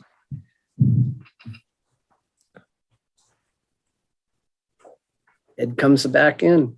These are all new fees, so that's why I'm kind of trying to figure out what they are. Sir, I do not know, but I can get that answer for you. Christy's not here. She's out of pocket doing some stuff, so I can definitely get that answer. She's plan checking her tattoos. So cool.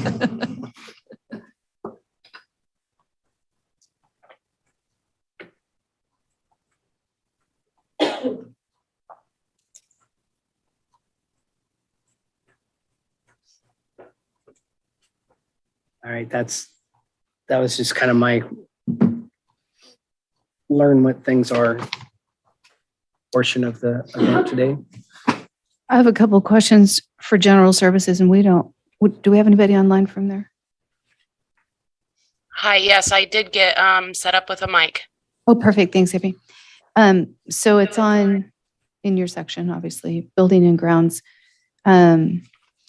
the cook shack and barbecue is increasing by $100 in different areas, main lawn and the side lawn, the softball field. I'm just wondering if, again, we are discouraging people from utilizing our facilities. And can you tell me if somebody, like if I wanted to go and I want to rent the cook shack and use that barbecue for a day, is that to have somebody come in and clean when I'm finished? What does that cost go to? Depending on the time of the year, like if it's early spring, of course, we do a full cleaning of it prior to any rentals. And then anytime that anybody does want to do a rental, if you have not rented in the past, you may want to do a walkthrough. So that's going to take time for an employee to go and meet with that person, show them the amenities, clear any concerns that they may have. There's application time, there's propane, electricity, water bill. The water bill is minimal. But then afterwards, you have to do a check through when they're all done. And then there's the processing of a deposit return. That's in a nutshell. Okay. Is there any chance that there could be a scalable rate for people who have rented before and maybe don't need all of your help in those areas? They don't need a walkthrough, or maybe they're willing to do their own cleaning. Can they participate in the process and lower their bill? It is actually a part of the application that you leave it as you find it. So any use from that will get cleaned up by the user. If we find that they did not do a sufficient job, then we can bill them their time. I did express my concerns with the increase with Craig because we are used to these lower fees, and I am also concerned that people may not rent it due to the cost increase, and had even suggested, what if we did a percentage increase annually? But I wasn't sure if that was something that was a doable thing to get us up to speed, but we're always kind of behind the 8 ball. I don't know what the answer would be to that.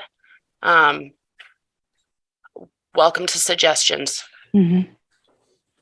Yeah, I'd like to see us do something, if it's a percent increase or if it is a really defined way whereby people can participate, but I'm kind of uncomfortable with that size of a jump. Hey, Craig, do you happen to know when was that rate last updated? I understand it was 2013. So it's 9 years ago. Which is fair that it's significantly higher over 9 years of not analyzing. But if we did a percentage until over 2 or 3 years until we are up to speed, it gives people a chance to put those increased costs into their budgets for whatever they're planning. Yeah, and I would just reiterate that the reason we gave you the full cost is just so that you can see what it's costing county employees to do each of these functions. And you have every right as the board to reduce that cost to be beneficial to your citizenry. And that's why we're doing it in this manner. So if you want to lower the 148 to another amount, that's fine. We can't increase it any further because this is full cost. Mm-hmm. So if we go up, is when we get in trouble. If we go down, it's, citizens win. So I guess the other side of looking at it though is I wouldn't, as a District 2 supervisor, wouldn't want the other districts to feel like they are having to subsidize what people are doing here in Weaverville. And yet there's a lot of other districts that participate in the Weaverville grounds. It's a common place for everyone. So I don't want anyone to feel badly about it, but it just seems a lot. Seems to me if you were doing a percentage ramp up or cutting certain things, you would just cut them across the board. Like Weaverville, Hayfork, Junction City, you would just cut them all. So it'd be okay. Fairness. Yeah.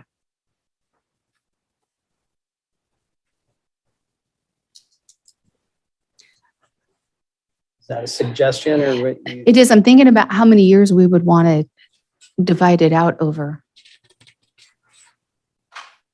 I would think at least 3. But I suppose you're going to revisit this every year as well. What makes you think that? Do we ever do anything we're supposed to do every year? Because now we can. Yeah, now you have a methodology to be able to bring it back every year. Doesn't mean it will come back every year, but you do have the methodology.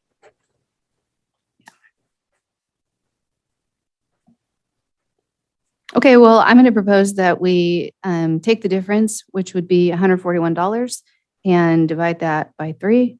Should be whatever that is. You're gonna have to round some.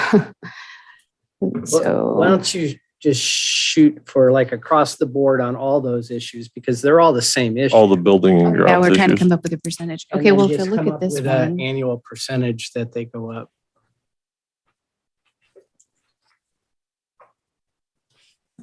that was 50, and you wanted to add I assume you're talking just about the flat fees for all of the rentals on the facilities. Perhaps you Yes. want to do a 20% discount for fiscal year 22, 23, then go to a 10% discount in 23, 24, and then the full price in 24, 25. So the only thing that wouldn't change would be your per RV and per tent charges, but all the other flat rates across all of the various Hayfork, Junction City, Veterans Memorial, we would take 20% off of these rates for the next year, and then we would add back 10% and add back to the full rate. So it's a 3-year implementation, if that's what you want. Something like that. so it's like $30. Oh, I don't know if 20% is enough I was going to say I don't think that's enough. because we're talking That only 100. takes $30 really off the total. What does 25 do? Well, it works for Junction City and Hayford because they don't have the as big as jump because they've already been brought up higher. Yeah, Jill, would you be comfortable with 15%? From 20 to 15? No, I want to go the other way. 25, 30. I'm Over 30% the first year? Yeah. So 148 times, what's 30% do? Just want to remind the board, this is based on a fully weighted rate. So please consider that. So 30% is about the max you could go and still not be cheaper than where you are in Hayfork and Junction City with the small. And General Services only has 3 staff in that department right now to maintain all buildings and parks. So I would suggest that we could do different percentages based on where they're at and still be fair. There's got to be a way to think about that. When you're jumping $100 versus jumping 48 and 14. 60. So if you want to vary the percentages, I would suggest that you just change the actual flat amount down to what you want it to be. It'll be easier. And then next year you would just revisit to see if you need to increase those based on the new calculation. Do we also need to look at, maybe that's too complicated. Do we need to look at how much use has gone on so that we know how many general fund dollars we're projecting kind of subsidizing? And I would default to the department on what's being used, how often. I could come up with a number pre-COVID and then post-COVID. I do know that Junction City Park rarely gets rented, but Loudon Park does get quite a bit of rentals throughout the open season on that. And Hayfork is managed by Greater Hayfork Valley Parks and Recreation. I'm unaware of their rentals. That information has not been provided to me. Can we think about this section and bring it back? Let her do a little bit of math and let's talk about it instead of just stabbing at it and adopting it today. it's at your pleasure. Yes. I would like to see us do that. Yeah. You can- And I would just want to remind the board, this is one department that is fully funded by general fund. We only have 3 staff to maintain all county buildings and parks. Having additional revenue to provide them more staff would be appreciated. And so just please keep that in mind as you're considering these types of situations where we're having to face possible increases to support that department. Okay. Can I add one more thing? It has been common in the past, not as of this last summer, but we have also used the conservation camps, both in the cemeteries, Trinity Center, Junction City, and also to help us with clearing of the 19 plus acres at the Loudon Park. Usually it's pre 4th of July. So that is an additional professional service that we have utilized because we are so short-staffed.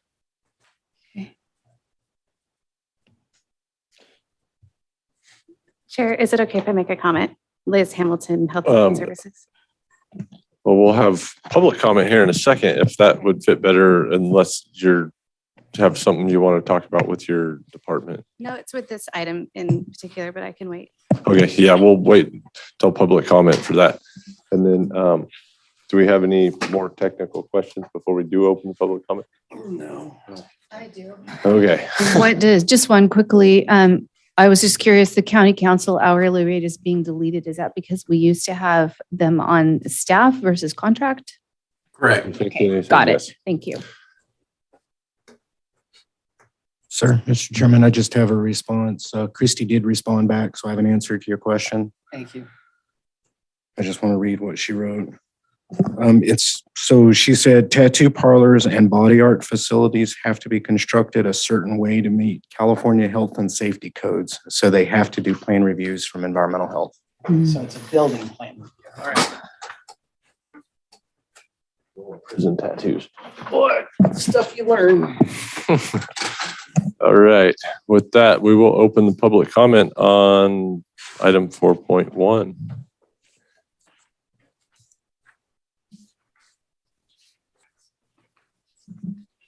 Liz Hamilton, Weaverville. I'll make this as public.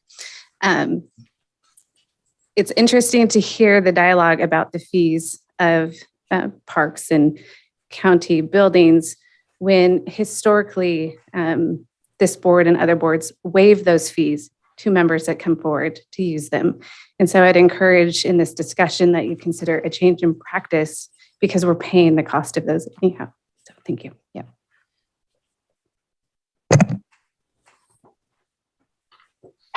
Good morning, board. John Brower from Junction City. I would encourage continuing this item to a future meeting. I'm getting texted at much of the counties without internet right now. I haven't been able to access the internet since this meeting started, just to look into the backup on this item. Looked at it yesterday, but it's a pretty thick item with many line items that affect many departments and many users of these services. I encourage the continuing of this item to a future meeting when it can be dealt with in a more line by line fashion and with actual public comment and engagement. I think it's critical that this board or the next, whoever takes this up, strike some sort of balance between the covering of the cost of these services and actually the actual, for instance, the enjoyment of the parks or actual compliance with things like the animal control items. Trinity is always going to be a tough balance between compliance and participation. So on things like swimming pools and mobile homes, if the fee is considered unreasonable by most, it just won't be taken seriously by the folks of Trinity County. So thank you.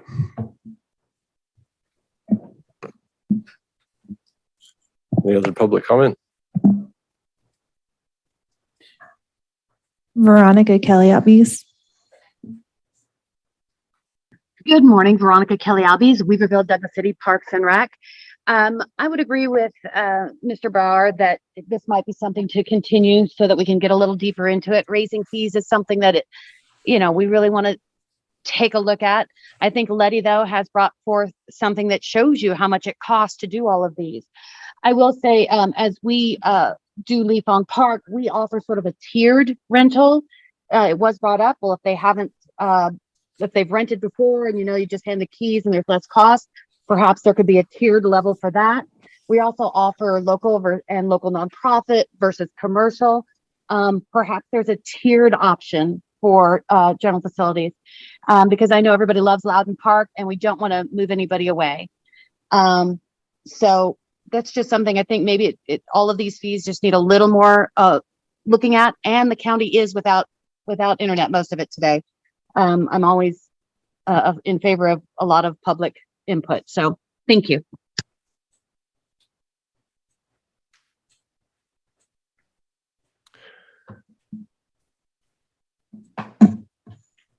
I have no other raised hands or new chats. Anyone else in the room? Seeing none, we'll close public comment and bring it back to the board. I would say with regard to the comment on waiving fees, and I've brought this up at least once, I think twice, in looking at fee waiver requests that have come through. I do think it needs to be looked at for sure. And the other thing is, it's very revealing then of how much we're actually waiving. If we thought we were waiving $48 for an item that we now find out costs $151, it's very different. So I think that does need to be looked at soon. Our policy needs to be revisited soon.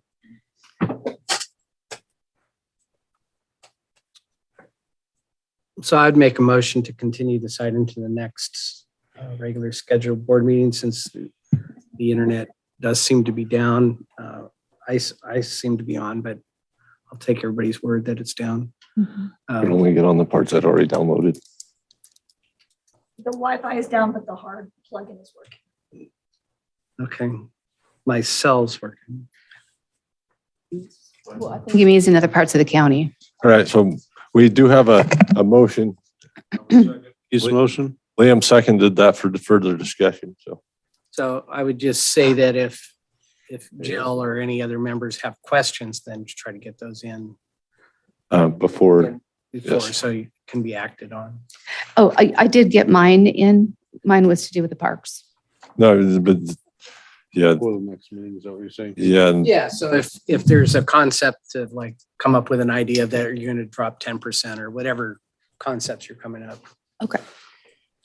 I do have one follow-up question. If we do delay this, is it possible for me to work with building to add them to this list?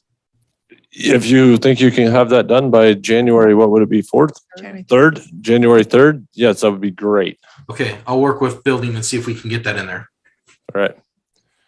All right, we have a motion and a second. Any competing motions or further discussion? Yeah, Jeremy, now we can stand and say, we never raise taxes. I have a quick question before you Or go to fees. All right. Go ahead, Susie. We can barely hear you. Sorry. Since this is required to be done via public hearing, are we continuing this to the next meeting? And if so, Margaret, are we allowed to still add to it if we continue it? Or do we need to renotice it, which we wouldn't be able to notice it for the January 3rd board meeting based on the 10-day noticing requirement? So because it was properly noticed for this hearing, we are able to continue without renoticing. The board has the option of closing the public hearing and just going into deliberation, or we can continue the whole process, including the public hearing, which will basically be a redo in the coming year. But we do not need to renotice it because it is a continued meeting. But if we add to it, because it's not, that part's not in the board packet from this time, would that mean we need to renotice it? So the board has the ability to make changes in what's currently in the packet. If you are going to add a whole other department, my recommendation would be to have open it up for public hearing again. I think the idea is to have the public hearing open because we do have people that are not able to comment today, so. Absolutely. So then we would just continue the whole thing, including the public hearing, to the first meeting in January. It would not need to be renoticed because again, it was noticed properly for today and then continued in open session. So the minutes will reflect that. So we're good to go, but we can have it scheduled for the And if 3rd. we add the building department to it, we can just make sure that that's in the backup for the January 4th meeting and still be okay. We are still okay again, especially since we're opening up for public comment, we're even more okay. All right, good. All right, with that. Question is, to continue to the next regular board meeting on January 3rd as a public hearing. Supervisor Gogan, Aye. Supervisor Groves, Aye. Supervisor Cox, Aye. Supervisor Brown, Aye. Chairman Frazier. Aye. Okay.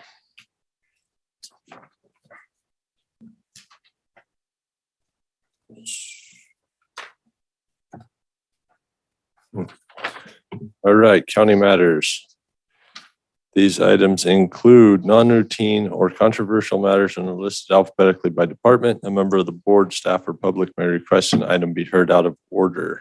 Do we have any requests to change the order of our agenda?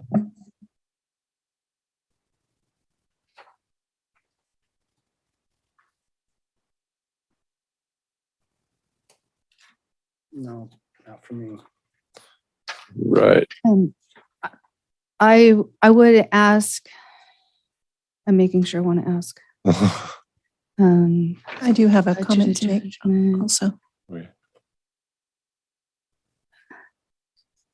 Okay, I would ask that we move 5.4 to the top because everything above that involves county and it would give preference to a member of the public who needs to get back to work.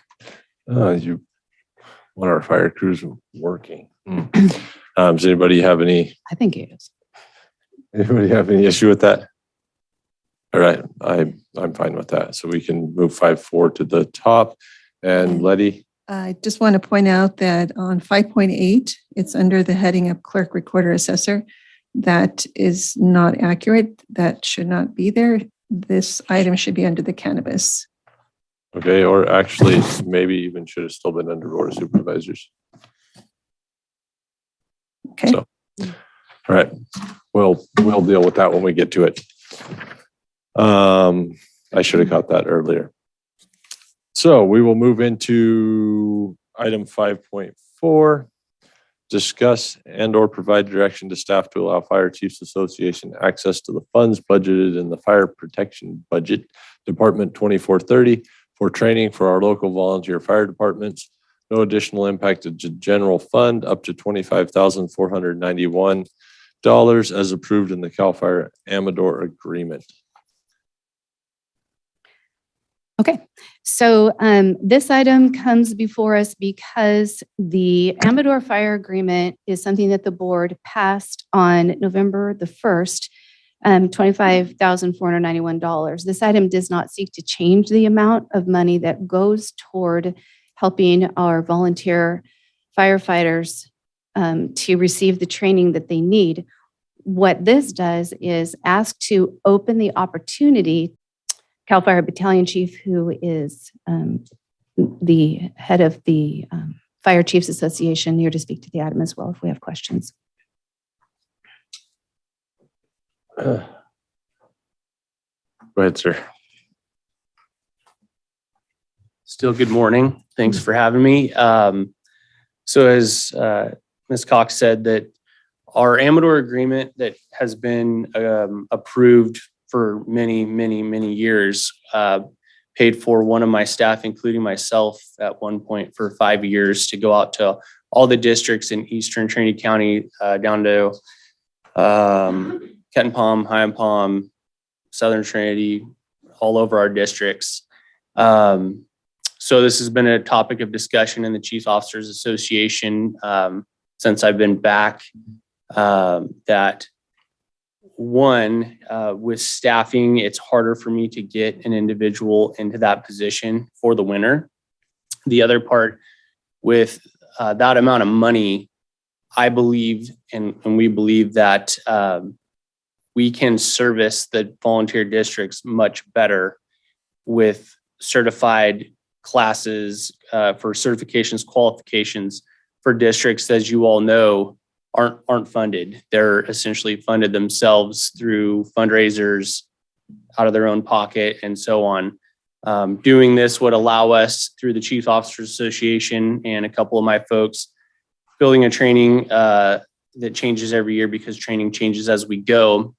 But the districts can also be looking, they can bring it to the Chief Officers Association. We can cross-reference it to make sure that the county money is being spent more appropriately.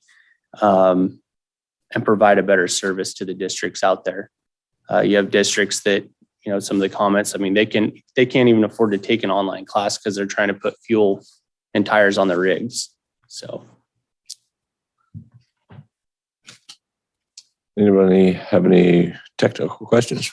Before we open public comment?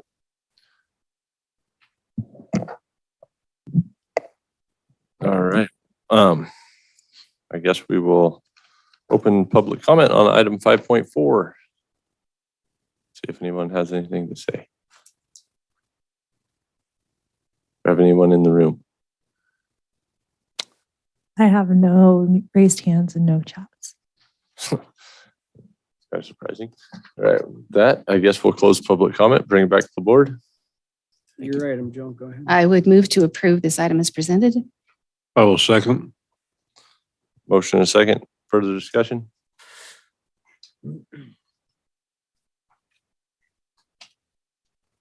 Supervisor Gogan, Aye. Supervisor Cox, Aye. Supervisor Groves, Aye. Supervisor Brown. Aye. Dan Fraser. Aye. Chairman Fraser, I was reading. It's all right.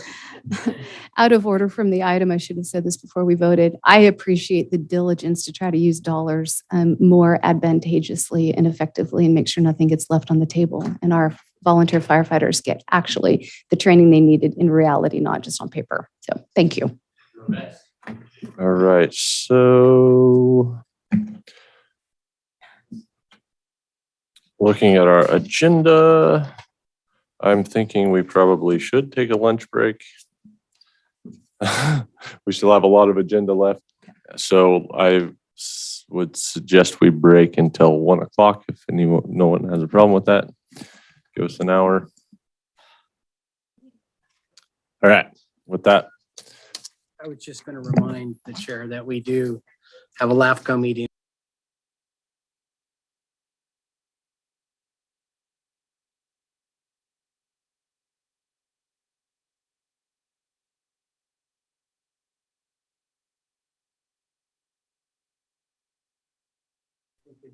Talk to Colette, thank you, that this possibility that we would be delayed Okay. an hour.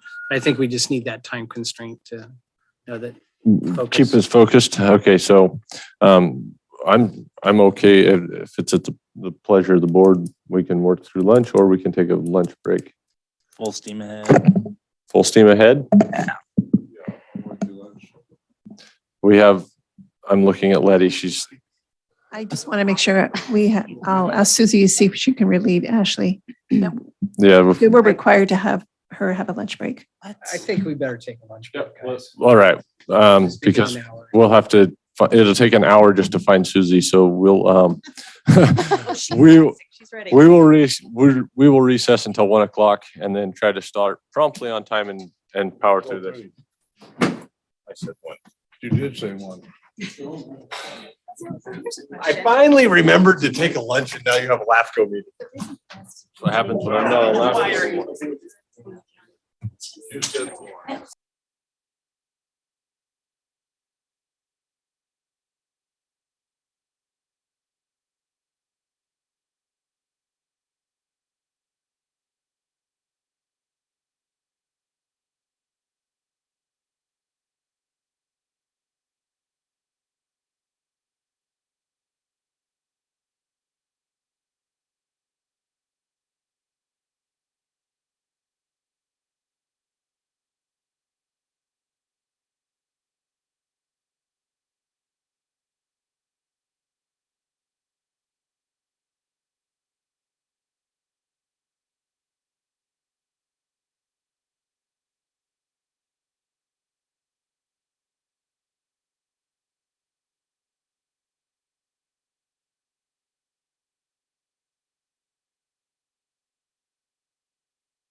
MSRs right now.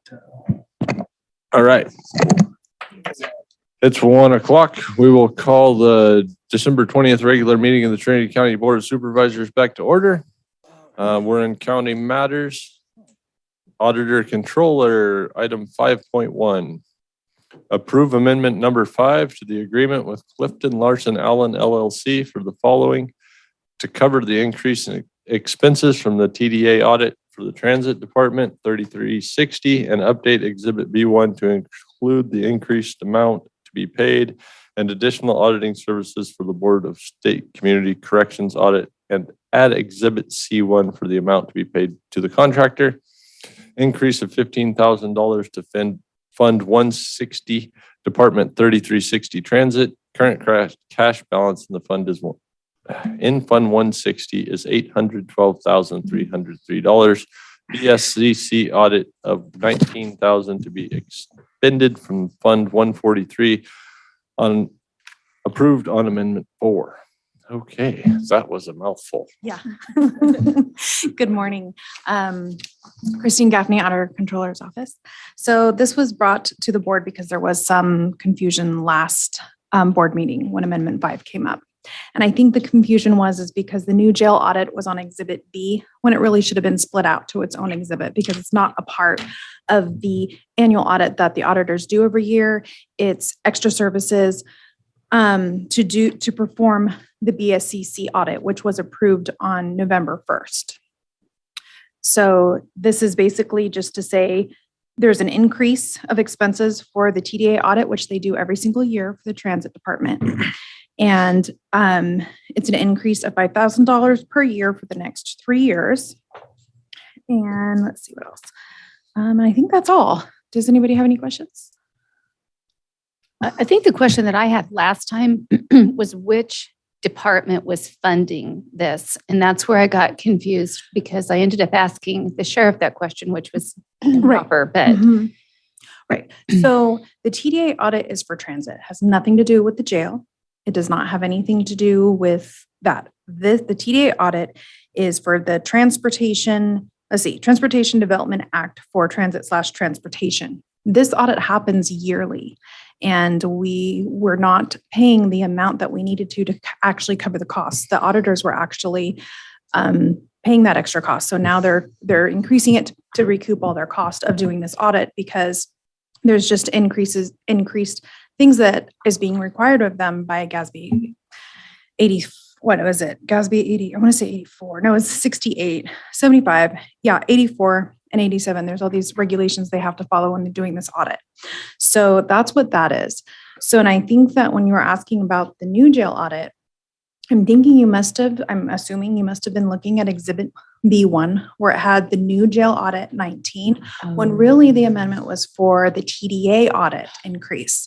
But it was kind of a happy accident that happened, because I found some other inconsistencies. So this amendment is really just kind of cleaning that up and making it a little clearer. Okay. Because really the new jail audit, this BSCC audit that is being required of the county, is separate from the annual audit that is performed by ACLA every year.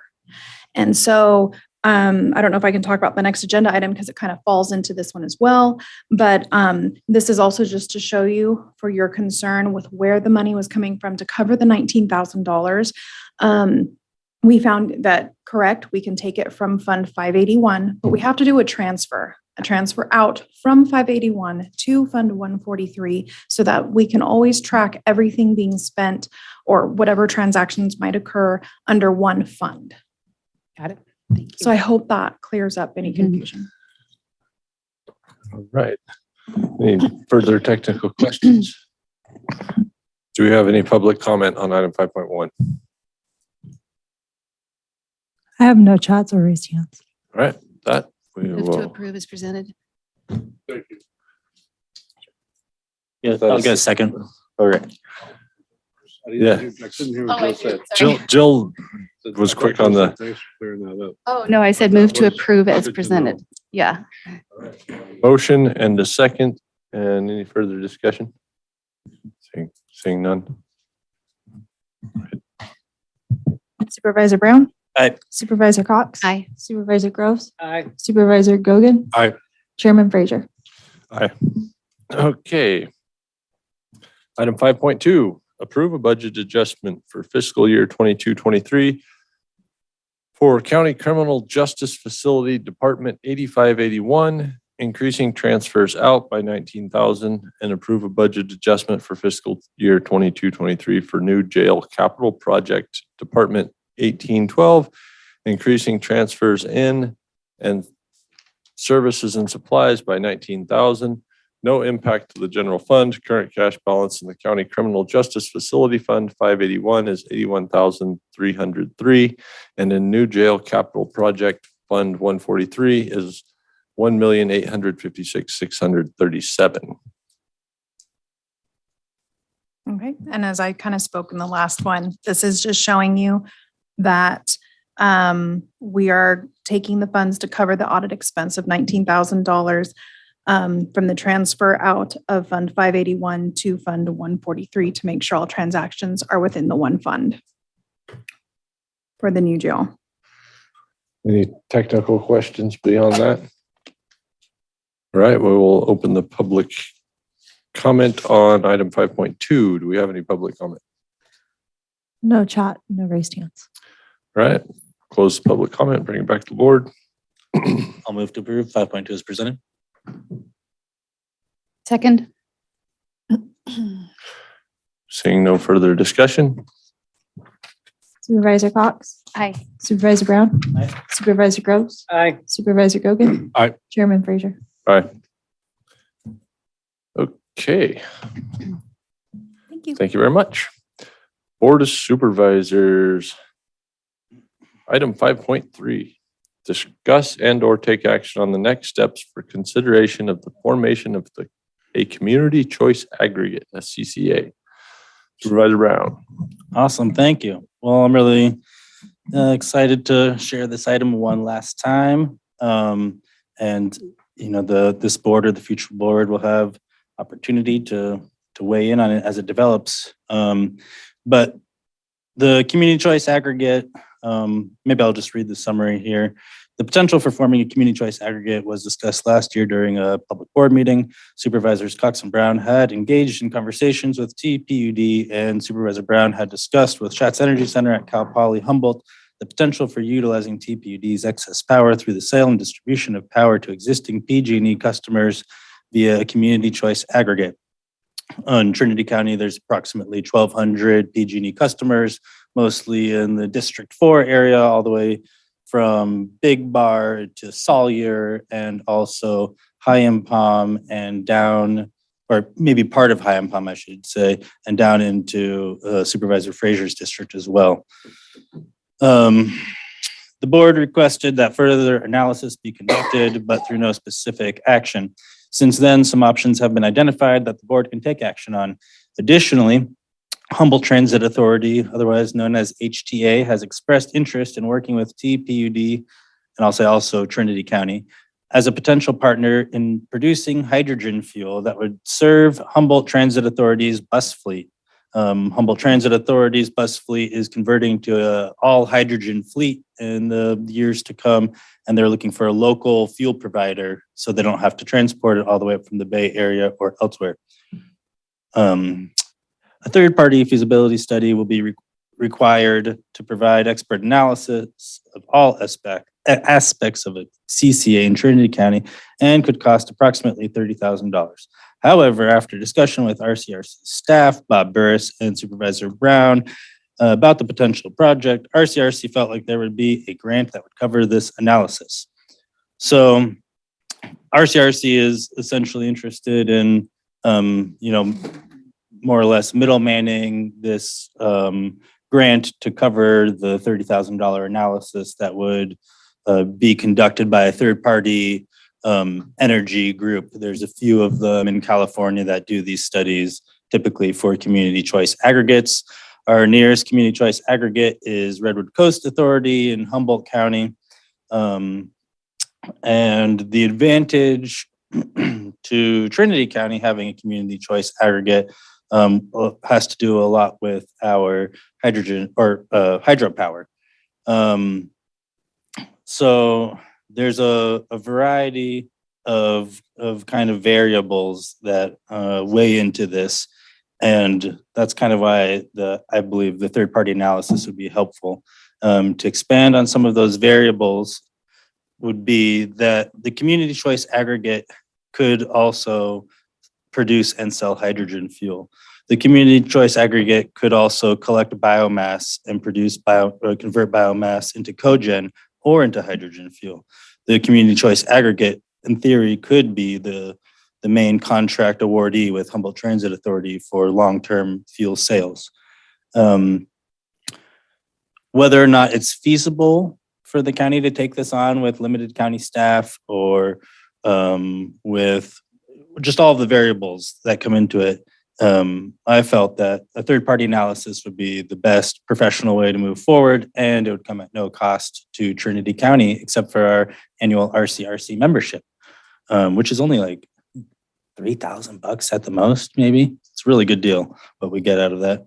And also what ties into this is this potential Good Neighbor Authority, as the Good Neighbor Authority would really expand the ability to tackle biomass, access, removal, fuels reductions, anywhere within Trinity County. This Good Neighbor Authority can most likely pay for that movement of biomass fuels reduction to a location that may be able to convert it to cogen or hydrogen fuel.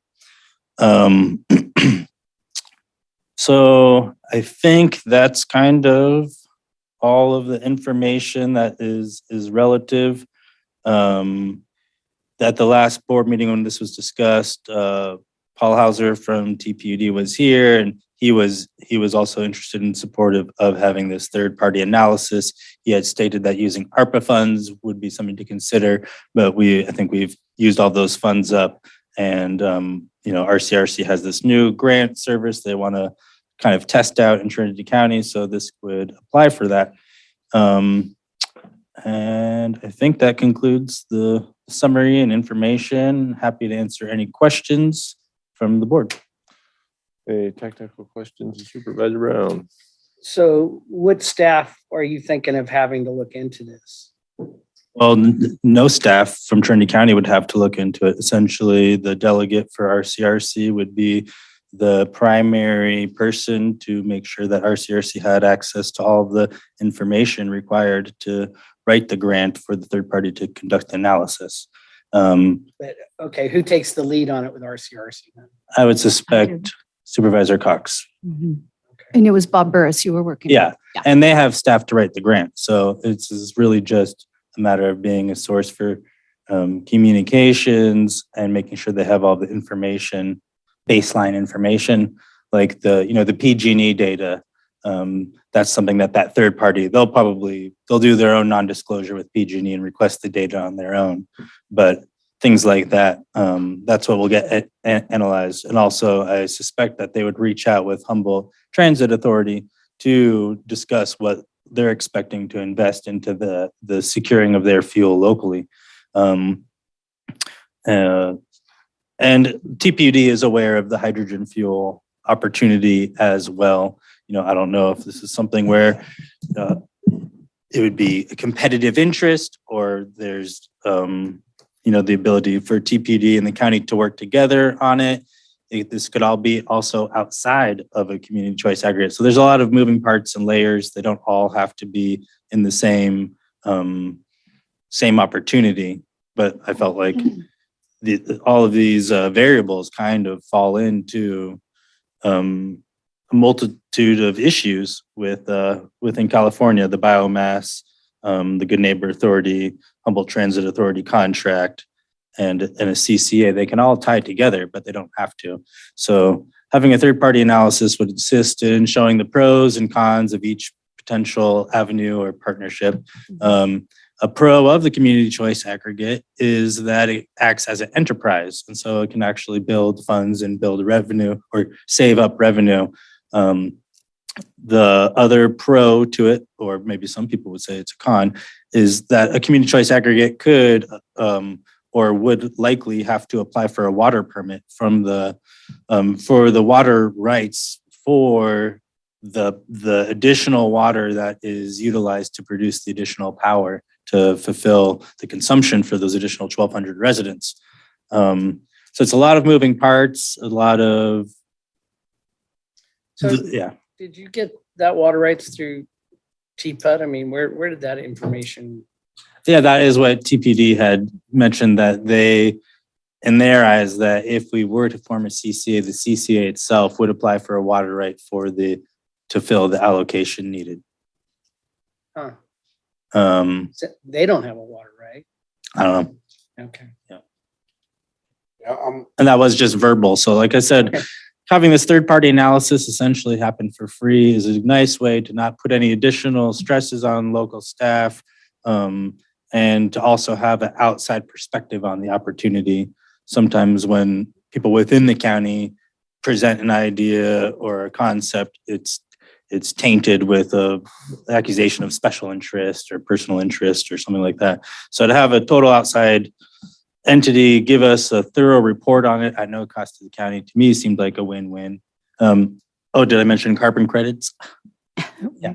There's that. Any further Yeah, I guess technical questions? I have the same question that Keith has, that PUD doesn't have any water contract. And we are going through a time right now where they are bypassing the power plant. Although I think everything else seems like a great idea. I'm just wondering how we do get that extra water to. Yeah, I'm guessing, Leon, that it's probably not a water right. It's a power draw right to exercise the balance. I think there's probably just some semantics there missing in that. It sounds, if that is the case, everything sounds good to me. I think we should. The piece that will be interesting to me to find out is I recently toured Wheelabrator and kind of got the skinny on the regulations that the state has put on them. And it's so onerous, basically for cogen. Yeah. The only reason that they go through all that pain and agony is because what else would they do with the balance of their product? Yeah, cogen plants are It's a thing of the past, really. It's tough. Yeah. And so, but if that's just part of the study, then they'll find that out too. And the other piece, when we spoke with Paul, he looked at it either way. If the county eventually or ultimately, even presently, didn't want to take on the added weight because it was too much of a burden to staff, they were willing to do that part too. And even at any point in the future, pass that over to the county so that that enterprise fund, as it grew, could benefit the county. What Supervisor Cox is referring to is the administration of the mailing of the bills and the collection of the payments and all of that was estimated to cost about $30,000 a year as an operational cost for the community choice aggregate. TPD offered to take that on essentially and manage the CCA on the county's behalf, so to speak. And it would also relieve just a lot of not just the administrative portion of it, but there's a lot of decision making that goes into that.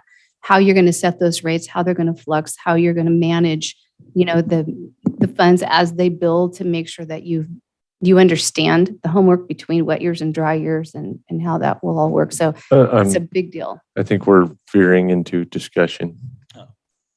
I'm appreciating that they're going to analyze all that. All right.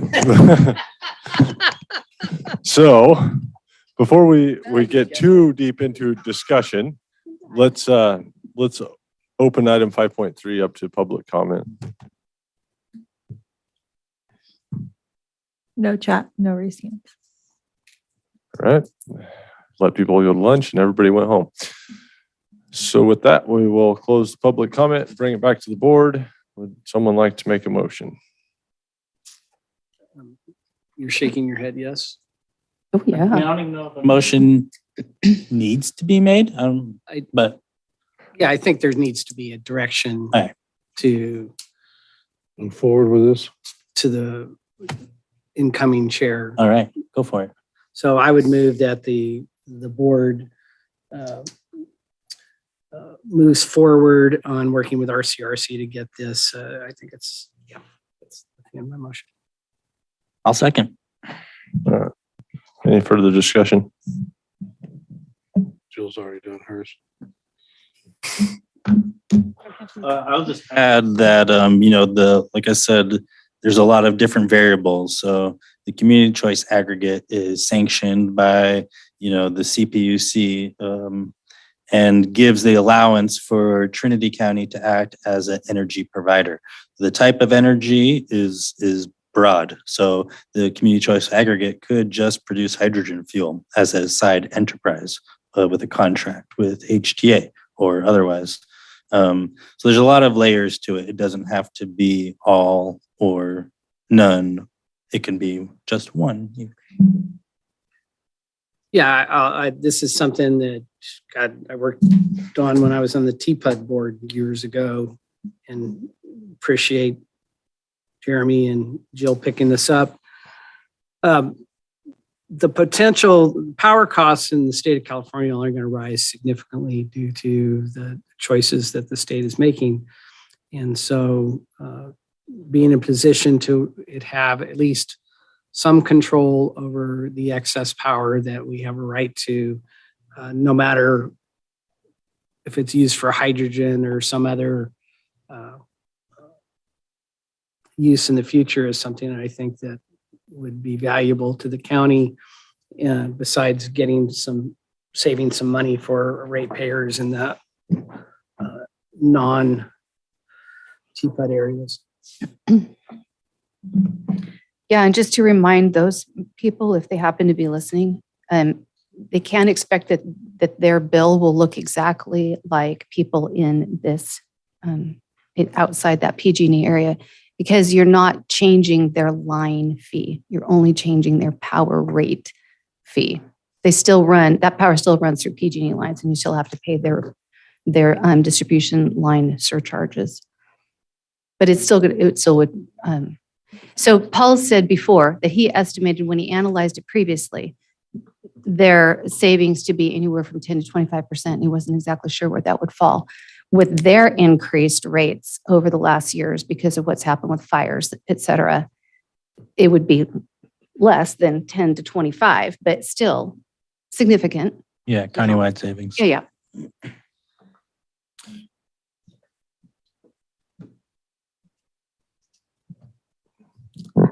We're moving forward with RCRC to continue progress on the CCA.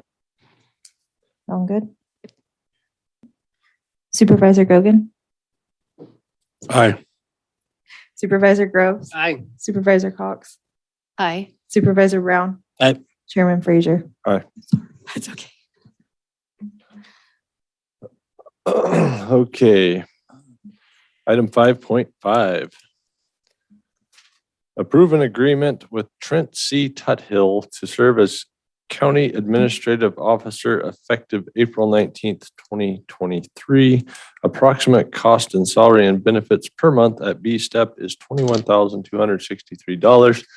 This is under Board of Supervisors, under myself as the chair. But I'm going to turn it over to Letty and possibly Margaret to go over this agreement, and then we'll. Okay, as the board is aware, we were under contract with CPS HR to do a recruitment for our CAO position. And they did present this one candidate that had a pre-interview that went through a screening. And then I made the recommendation to present to you this individual.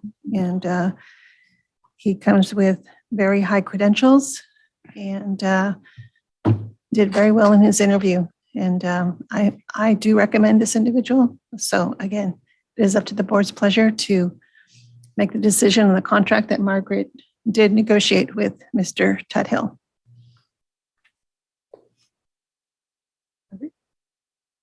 Happy to answer any questions on the contract. Does anyone have any technical questions on the contract before we open public comment? Hearing none, we'll open the public comment on item 5.5.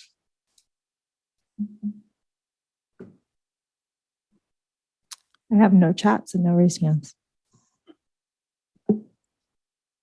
Is Zoom working? Okay. Dana Hauser.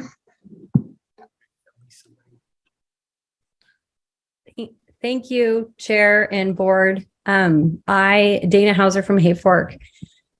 I want to I'm so excited to have a full-time CAO that is ready for the position. And I know Letty's done a great job in there, and I hope that the transition is smooth, but I know it's a lot of work, and I just am so thrilled that we have someone prepared for the position. Thank you. Any other public comment? All right, with that, we'll close public comment and bring it back to the board. Margaret, would you just remind all of us kind of bullet point details? I will tell you, I didn't read the contract in detail after we had discussed what we wanted included in there and what we were kind of offering, but maybe you would bullet point that out for all of us. Happy to do so. Mr. Tuthill would begin his service on April 19th, 2023.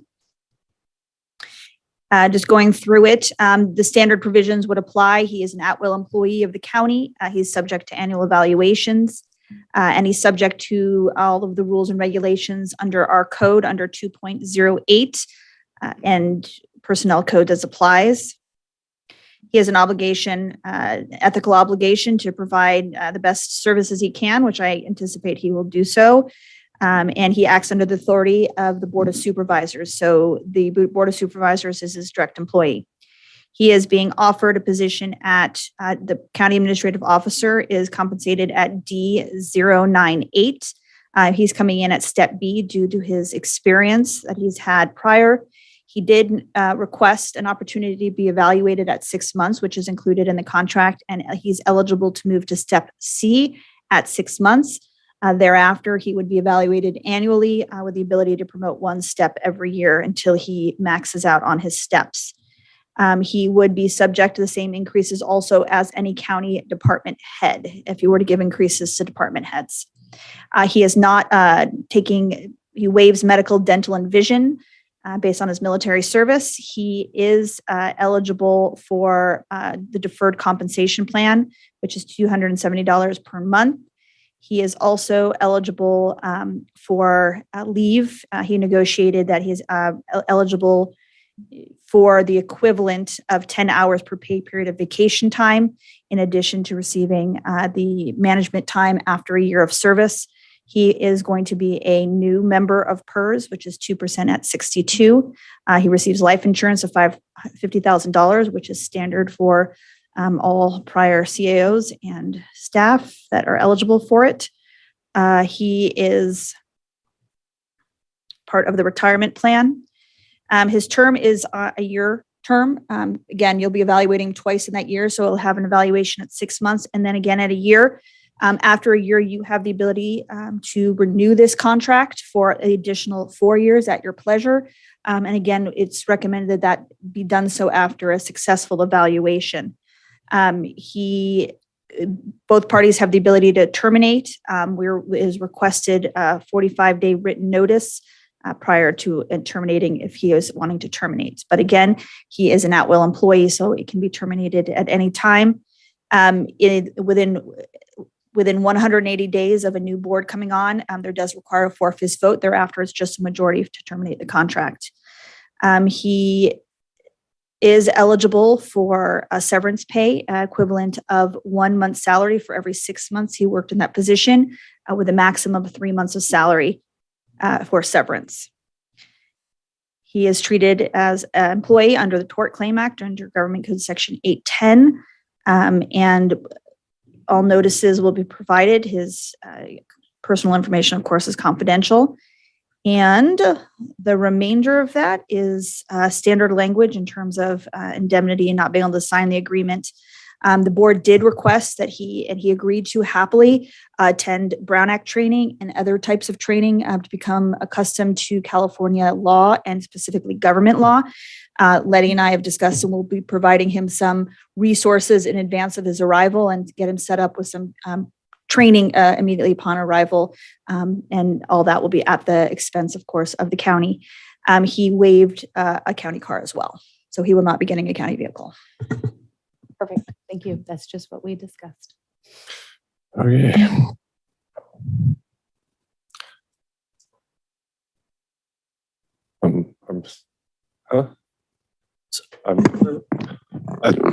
We've already, that's why I was just trying to remember where we were. We did public comment. It's back to the board. So I would move to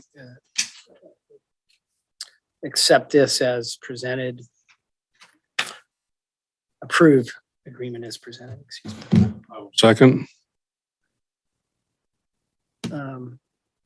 So for the community to get to know his qualifications, are we going to send out a press release with his qualifications and that sort of thing anytime soon? What do we standardly do? So I still do have the press release we sent out with Dr. Coons, and I'm happy to work with Letty if that's the board's pleasure to get out a press release. It would be my pleasure for the community to know his background, and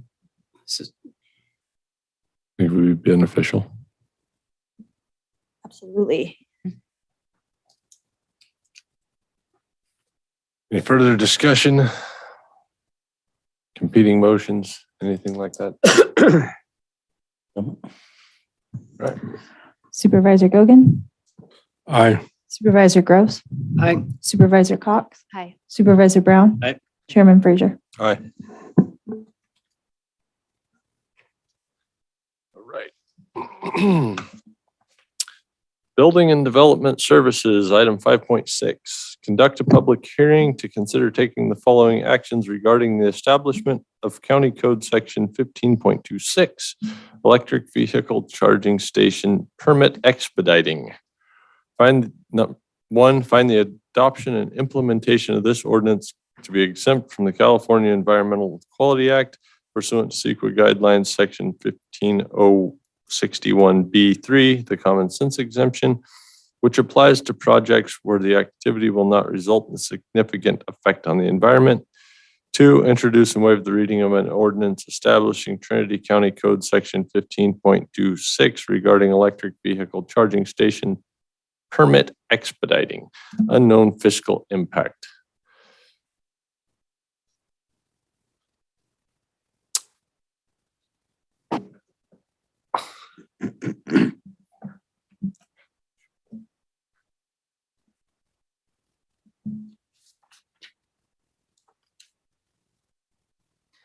Thank you, Board Chair, Supervisors, and members of the public. My name is Skylar Fisher, Associate Planner with the Planning Department, and I'm going to discuss item 5.6, which is a proposed amendment, a draft ordinance of the Trinity County Code. So it's draft, it would be section 15.26, electric vehicle charging station permit expediting. And I know that I was here at the last meeting, but I figured I could recount. So there was state law passed requesting that local jurisdictions adopt an electric vehicle charging station permit expediting ordinance. So county staff worked with rural county representatives of California and the Office of Business and Economic Development, the governor's office, excuse me, in creating this ordinance and refining it. There was a draft ordinance and checklist that was used as a template, which has been modified. There were some questions the last time I spoke before you on this item. So one of the first questions was whether or not the application can be amended to include like electric panel or electric service so it's all in one application. So I spoke with the building department on whether or not that's feasible, and they said that makes perfect sense, and that's how they do a lot of permits now. So rather than somebody having to pull out multiple permits, it can all kind of be on the same application and they can process it at once. So there shouldn't be a problem in amending the application that you have so that it includes that, so people can do that. I reached out to the building department to see if somebody could be on call right now if you have more specific questions.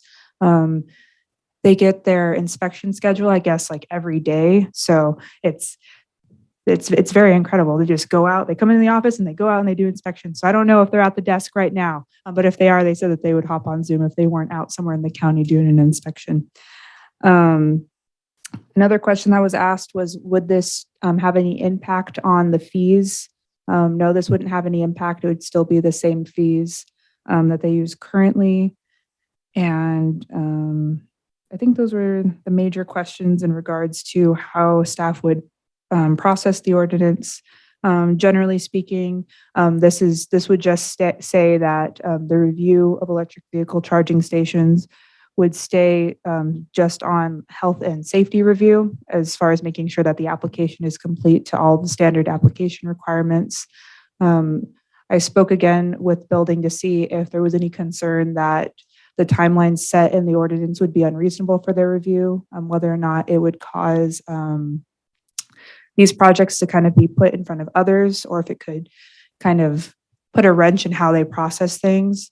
And the general note that I got was there wasn't that much of a concern, that they process these pretty quick anyway, like underneath the window that's provided by this ordinance. He said some days they get the application, they review it, and they're able to just go through it within a day. It's pretty straightforward, I suppose. So all of that considered, staff recommends that the Board of Supervisors finds that the adoption and implementation of this ordinance is exempt from the California Environmental Quality Act pursuant to CEQA Guidelines Section 15061B3, the common sense exemption, which applies to projects where the activity will not result in a significant effect on the environment, and also to introduce and waive the reading of this ordinance establishing Trinity County Code Section 15.26 regarding electric vehicle charging station permit expediting. I'm going to miss saying that whole phrase. It's been really fun just saying all of that. Anyway, I can answer any questions. Thank you. Any technical questions? Yeah, so something that didn't come up before. So in the ordinance, 1, 2, 3, the fourth whereas, where it says whereas AB 970. See under 1, 2, the number numericals, the 1, 2, 3, number 4. So this will automatically go through unless if an appeal has not been made to the Planning Commission, City, County, or as specified. So if this doesn't go through a CEQA process, how does one appeal it? Where does it get aired at? Does this get aired in the paper? Is this a director's use permit? So this would be a building permit. So I don't think that it would change whether or not the project is subject to CEQA. I think that since it would fall under the category most of the time as like an accessory structure to like a residence or business and that type of thing, those types of accessory structures most of the time are exempt, kind of similar to how like I guess single family residence, like it's still subject to CEQA, but it's typically exempt under like super special provisions. I never want to say all the time because there's always like crazy scenarios, but so any decision, kind of like how like in planning the director's decision can be appealed. So if there's a decision that I believe that the building official makes, that can also be appealed type of thing. But if it's not publicly noticed anywhere at any time through that process, there's really no way to appeal it. We've had appeals before on determination, like at least speaking from planning's experience. So we've had appeals, for example, like if an application is denied. So that wouldn't be something that was noticed, but that was still like a decision that was made. So then they appealed it. If this is just a building permit, it wouldn't be noticed. So then the other question I have, kind of going off of what Keith's saying, is it's unclear to me if this is for your personal use or if we're talking about a commercial vehicle charging station. Because to me, a commercial vehicle charging station is not CEQA exempt.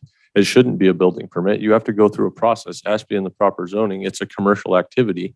Where if this is somebody's putting in a plug-in at their house, it's different. Then I can understand it would be CEQA exempt. It's not an issue, but I don't see anywhere in here where that language is clear. It says, to me, it says any vehicle charging station, which would mean the Tesla chargers by Burger King, you could put that in anywhere in Trinity County without CEQA. And to me, that's, So Dana could have come in and said, okay, instead of putting in properties or houses, I'm going to put in. I wanted 250 charging stations in a parking lot and not have to do sequel. So just to jump in, after last meeting, you had requested that we reach out to some of our other partners and find out kind of their analysis and how they're handling it. We did reach out to several. Supervisor Brown took the lead in reaching out to RCRC and their counsel, Arthur Wyleen, in addition to their individuals who are lobby on behalf of it, their legislative unit. Arthur did respond. And I can read you what he said, but essentially he said they are not eliminating secret review based on his analysis. They're making it a ministerial and narrowing the criteria and timelines. So basically doesn't functionally look like CEQA anymore, but because it does have that ministerial aspect to it, I believe the appeal would be based off of that. As to the second question, I agree with you.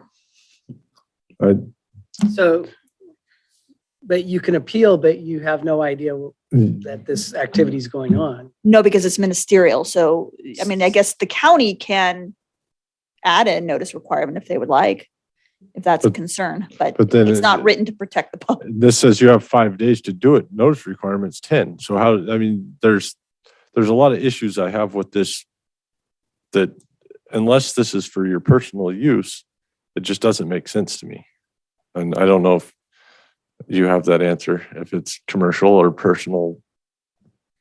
So the application is for personal and commercial uses, but so generally, since building permits, they're ministerial. So planning is part of the review on those. So sometimes we'll be reviewing a building permit that was submitted, and at first glance, it says that it's consistent with a principally permitted use, but then after further review, it's found that there needs to be additional evaluation.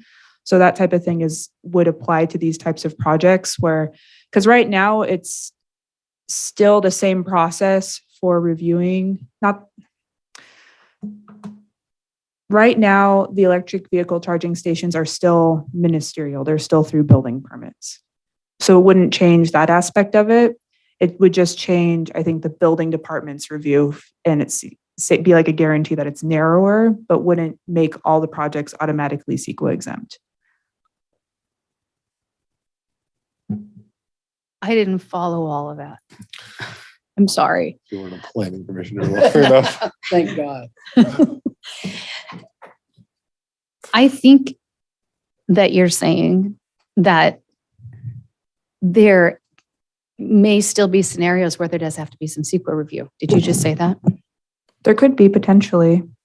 I can't think of a scenario where that would exist because generally these types of permits are just automatically exempt, like as accessory structures, because there's a certain class of exemption that specifically applies to that.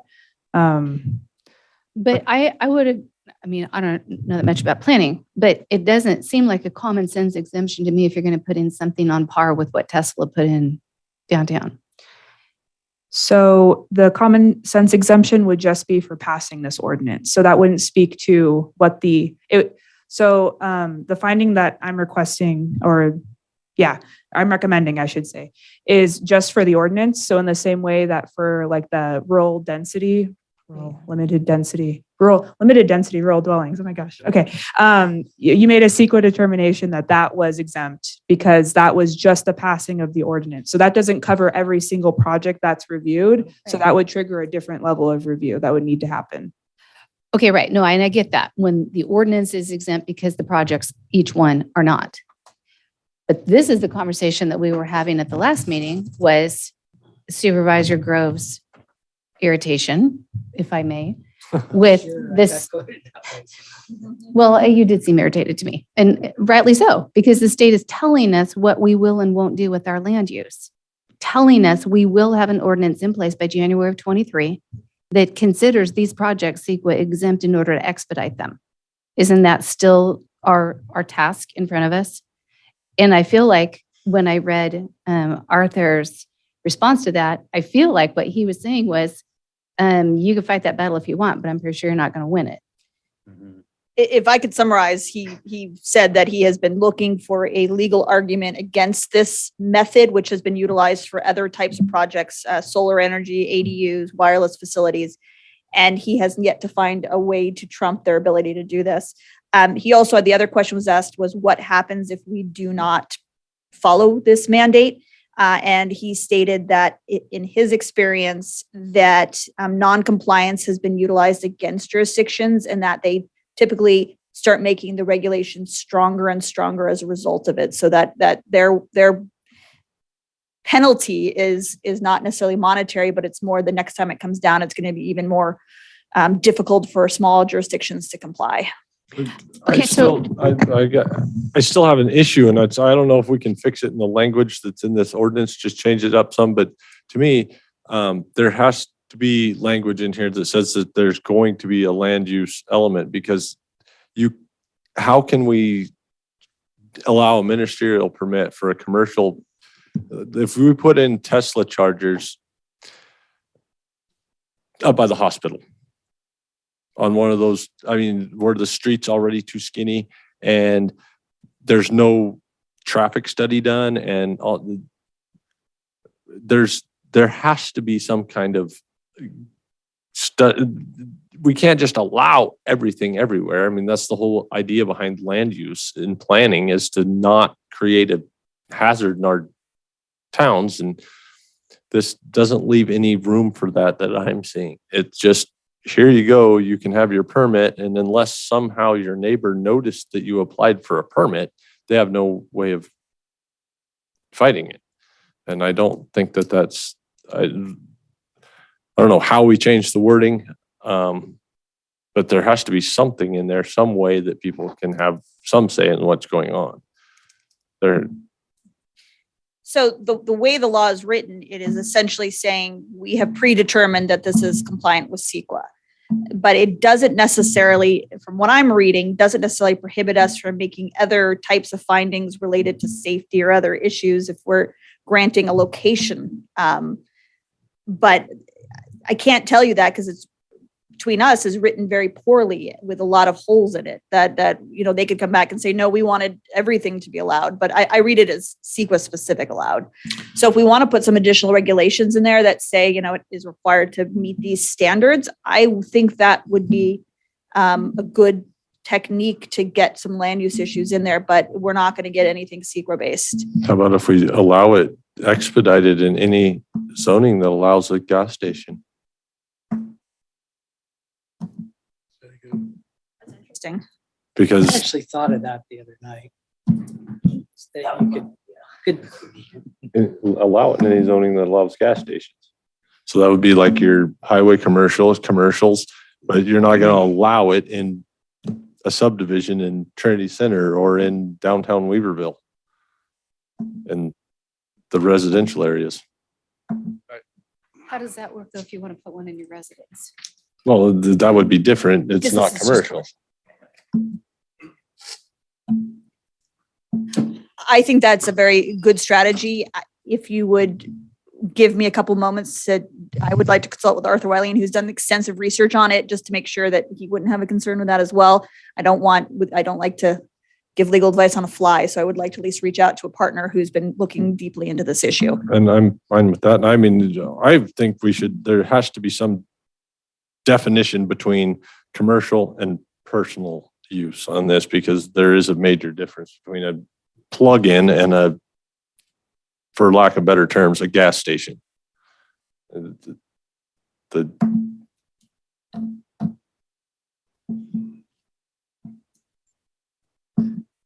you wouldn't mind giving me a couple moments to consult with him, if we could trail this item and come back. I mean, if that's the board's pleasure, if you're looking to do something of that nature, I just would like, and I know we're running up against a January deadline, so. Is it the last item? on time. No. Oh, okay. No, so we can, if we Can move it to either the 29th, which I know we have a special meeting set, or we could trail it and see if I can get an answer quickly. all right, well, do we need a motion to just trail it and keep? You can do that as the chair. All right, well, we'll just kind of hold off on this and we'll come back to it. Hopefully have an answer. Sorry, Skylar, we're keeping you hanging. We'll move on to item 5.7, cannabis. Approve a budget adjustment for fiscal year 22-23 for cannabis department 8239, increasing transfers in by 18,000. And approve a budget adjustment for fiscal year 22-23 for contributions to other funds department 1990, increasing transfers out by 18,000. Approve budget adjustment for fiscal year 22-23 for contingency general fund department 9901, decreasing appropriation for contingency by $18,000. Increase in the general fund appropriations in the amount of 18,000. Current contingency balance is $549,833.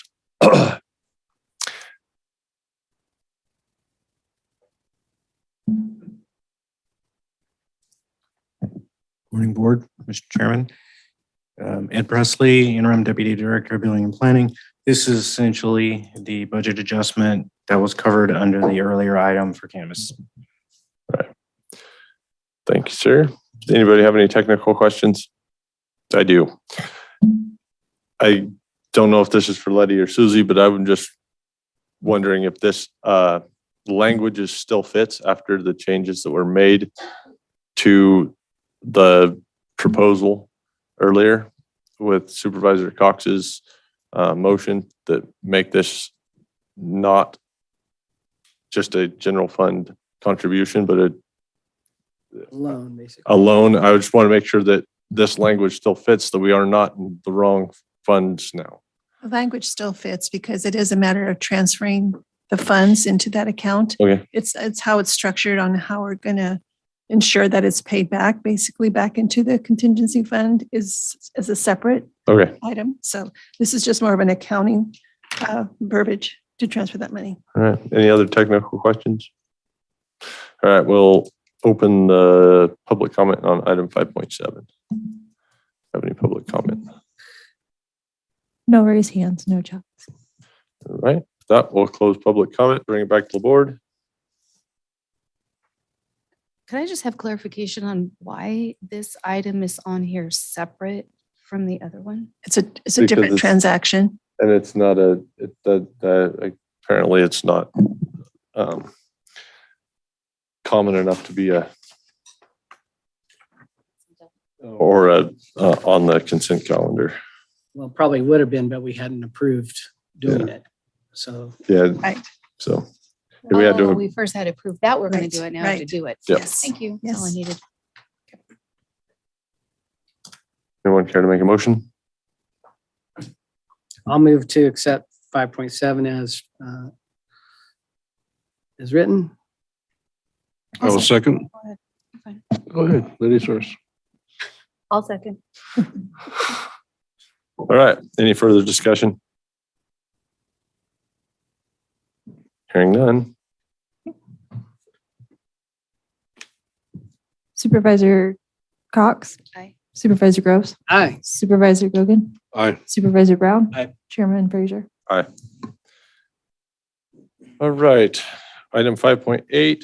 It says it's under clerk recorder. It should not be. Probably it should have been under board of supervisors. Adopt a resolution temporarily suspending the collection of the Trinity County Code Section 3.26 commercial cannabis tax for a period of 2 years. Loss in cannabis tax revenue in an unknown amount. And this is a continuation of our discussion from the last meeting where council suggested. Chairman. Oh, apologies. I'll be recusing from this item due to me being an applicant in the cannabis. All right. Thanks. Don't go too far. We're going to be quick. Oh, famous last one. Yeah, I should not have said that. All right. So this is a continuation from our last meeting where council expressed some concerns with the wording that we were using. And so we're trying to make it a cleaner version. So That's correct. So at the last meeting, we had a discussion regarding the best mechanism to suspend collection of it for 2 years. After review of the proposed draft, it is recommended that we do it in the form of a resolution, which is going to suspend. As we discussed, the county has the ability to reduce the amount of tax collected. It does not have the ability to increase it, and we have to be very careful about not waiving our rights, since this was something put in place by the people of Trinity County, the constituents, and so we can't override them. So the way this is drafted under a resolution would suspend collection as requested by or recommended by the board for a period of 2 years. During this period of time, it is the belief of council you would not have the ability to reinstate it because that would be imposing a tax. But again, as a resolution, we have a little more flexibility. We drafted it as proposed, and Susie Hawkins and I had an opportunity to do that and put it on here, and we're happy to take questions or make modifications. Any technical questions before we open public comment? I'll go ahead and open the public comment on item 5.8. Ryan Tarbell. Good afternoon, Chair, Supervisors, Ryan Tarbell, Hayfork. I'll try and make this quick. I think we provided a lot of background during the back meeting for why this is really necessary for all these cannabis businesses right now at this point. So I do support passing this resolution, this tax reduction. I would just like to suggest one minor modification to the resolution, and that would be changing the wording for the start date of the tax reduction. In the resolution, it says from the date executed, and I would recommend changing that to starting January 1st, 2023. This would coincide with the start of the next cannabis tax reporting period, making implementation of this tax reduction much easier for the tax collector's office. Thank you. Any other public comment? Adrian Keys. Thank you and good afternoon. Yeah, I also am in support of passing this. I appreciate the county taking the time to format it properly as a resolution. But thank you for your time on that. I don't think anything else has materially changed in the meantime, so I do hope this motion carries through. And I also would support Mr. Tarbell's comment regarding the date of execution, or however that would be phrased. All right, thank you.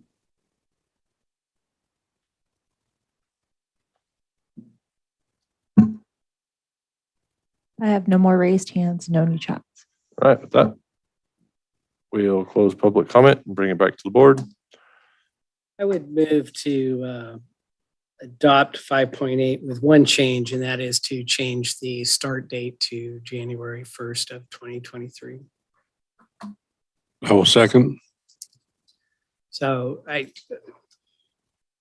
this was brought up to me before, and I'm glad, Ryan, that brought this up. But when you think about all the paperwork, you're going to be starting January 1, and we don't want everybody to have to kind of prorate things. So that's a good idea. Works for me. Any further discussion? None. Yeah, I do. I just have to put, sorry, I'm jumping there, Ashley.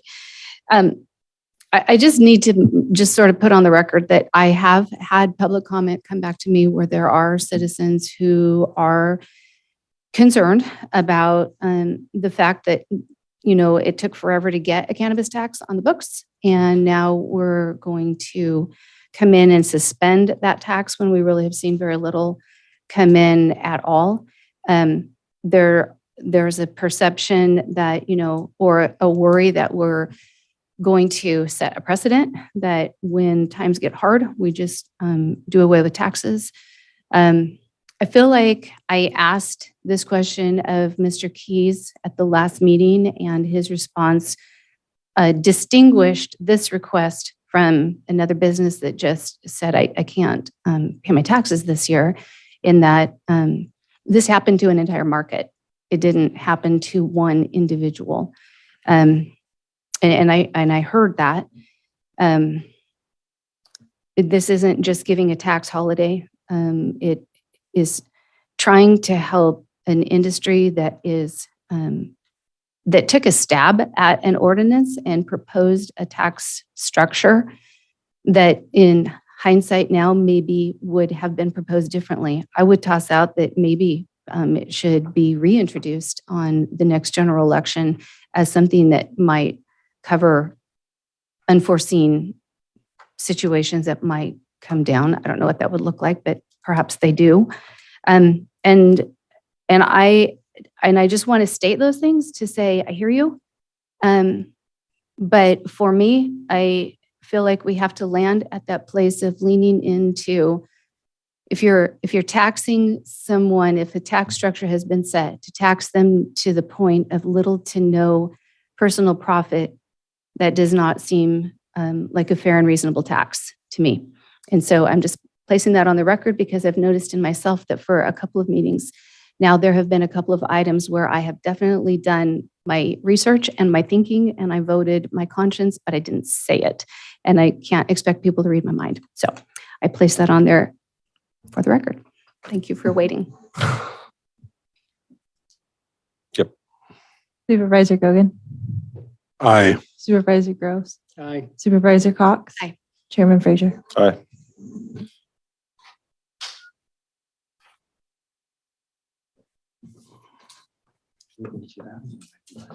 Okay, cool.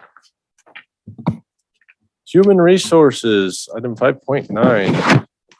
Modify the department allocation list for Building and Planning Department, Environmental Health Division to add 1 community health worker, 1-2, effective December 1st, 2022.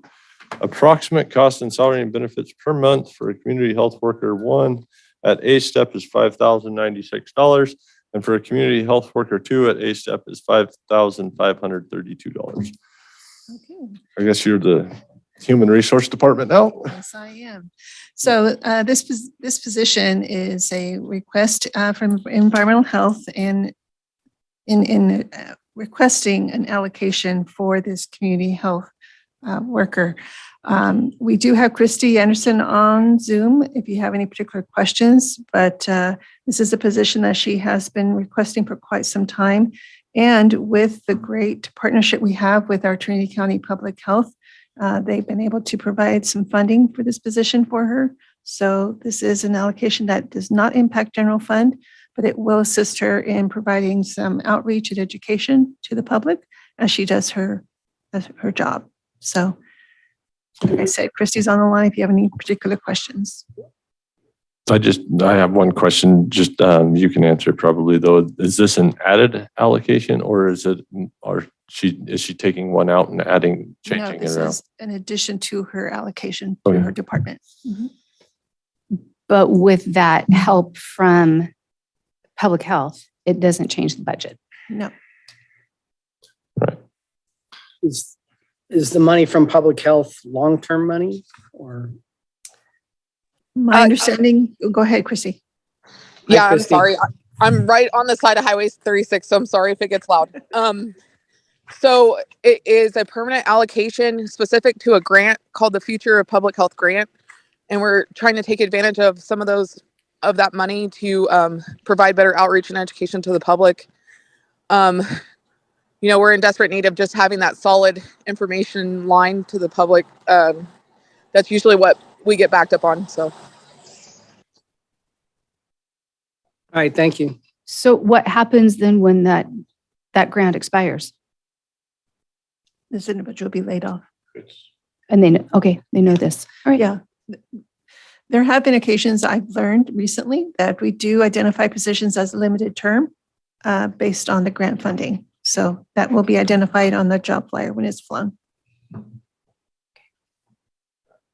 Any other technical questions?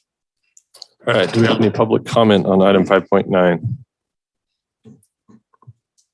I have no chat, no raised hands. All right, we'll close public comment, bring it back to the board. I would move to adopt 5.9 as presented. I'll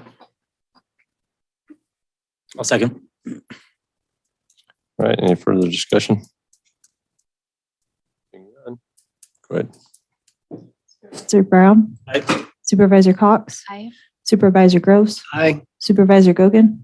Aye. Chairman Frazier. Aye. And council, have you had any luck with item 5.6? Yes, if you wouldn't mind recalling 5.6, I can provide the response I received. All right, That we'll move back into item 5.6, building and development services. And I'm not going to read the whole thing. You do not need to read the whole thing. So the question was whether we can limit this type of charging station to zonings that allow for gas station. I did reach out to RCRC attorney Arthur Wyleen, who works closely with this. He said his initial inclination is that it would not be permissible, but he did say that it was specifically disproved at one point and was not specifically disproved in this current legislation. So there is a little opening, but he asked if he could have some additional time to research, and I as well would like additional time to research. My recommendation, if we move this to the special meeting on the 29th, we can come back with a answer. Many sorries to Skylar, who has worked diligently on this project and has done a fantastic job. I'm happy to present it too if she's not able to attend. But if we could move it to that date, then we can have the ability to have that answer. If it's the board's pleasure, then we can bring it back to you with the other option, with the limitation to the zoning, if we find any legal ability to support it. So I have one question. Are there any gas stations that have electric vehicle charging stations on them? I own a gas station, and I just off the top of my head would be hesitant to put a electric charging station where I pump gas and propane. We're not saying it has to be at a gas station, but only in zoning that allows. Sure. So, but Seems to me, I mean, you own a gas station, so you know better than me, but it sure seems to me that if that's the business you're in, you change with the times, if it's a hydrogen fill or electric, but yeah. The fission station. Yeah. And I'm just thinking about the gas stations up here already. I know it doesn't have to be a gas station, but we also pump propane at most of the gas stations, which is a low lying gas. So I'm just I would be cautious about it myself. Yeah, no, I understand. Oh boy. Is the problem that we're trying to solve? I mean, it started out as we don't appreciate being told what we will and won't do with CEQA. Now it's, or is that still what we're trying to get past? Well, Find a way to say, okay, I'm sorry, I remember the rest of the question. If there was the noticing that would then allow somebody to appeal, would that solve your concern? For me, no, you're still usurping CEQA and planning. In planning. So for example, I'll go back to my, and I'll pick on Dana because he's picked on me. So, if you're watching, Dana, hi. But if he were to propose to have 100 car staging on that property with a big parking lot, the neighbors would have the same complaint, right? That you're putting 100 cars down this road. It's within reason of the road base. It's quarter mile, whatever it is. So you still have this land use that is inappropriate, where Dan's solution is saying, well, we've already deemed highway commercial appropriate for this sort of activity. Mm-hmm. And so, yes, you can have expedited license, but it has to be within things that already fit. Where, I doubt if you would want a 50 car charging station in your neighborhood.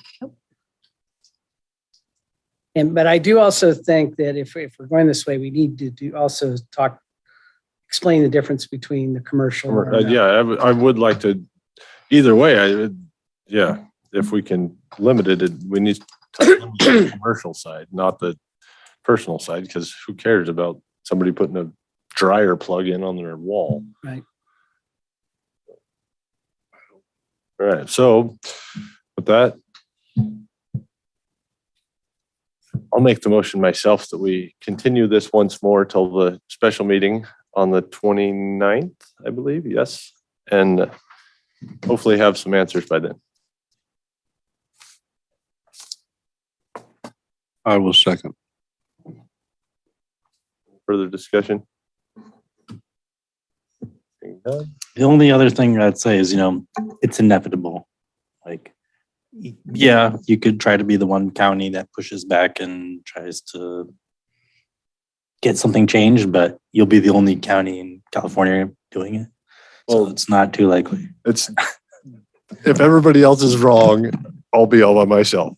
I think we have to try to do something. I mean, it's like, as a county, we have very little that we are in charge of that the state hasn't already taken. Land use is the one thing, and they're taking that from us with this. So I think we need to try to have some semblance of holding on to our land use, because we're the ones that people complain to when there's a EV charging station in their subdivision. So I think at least we need to see if there's some way we can limit the commercial aspect of it.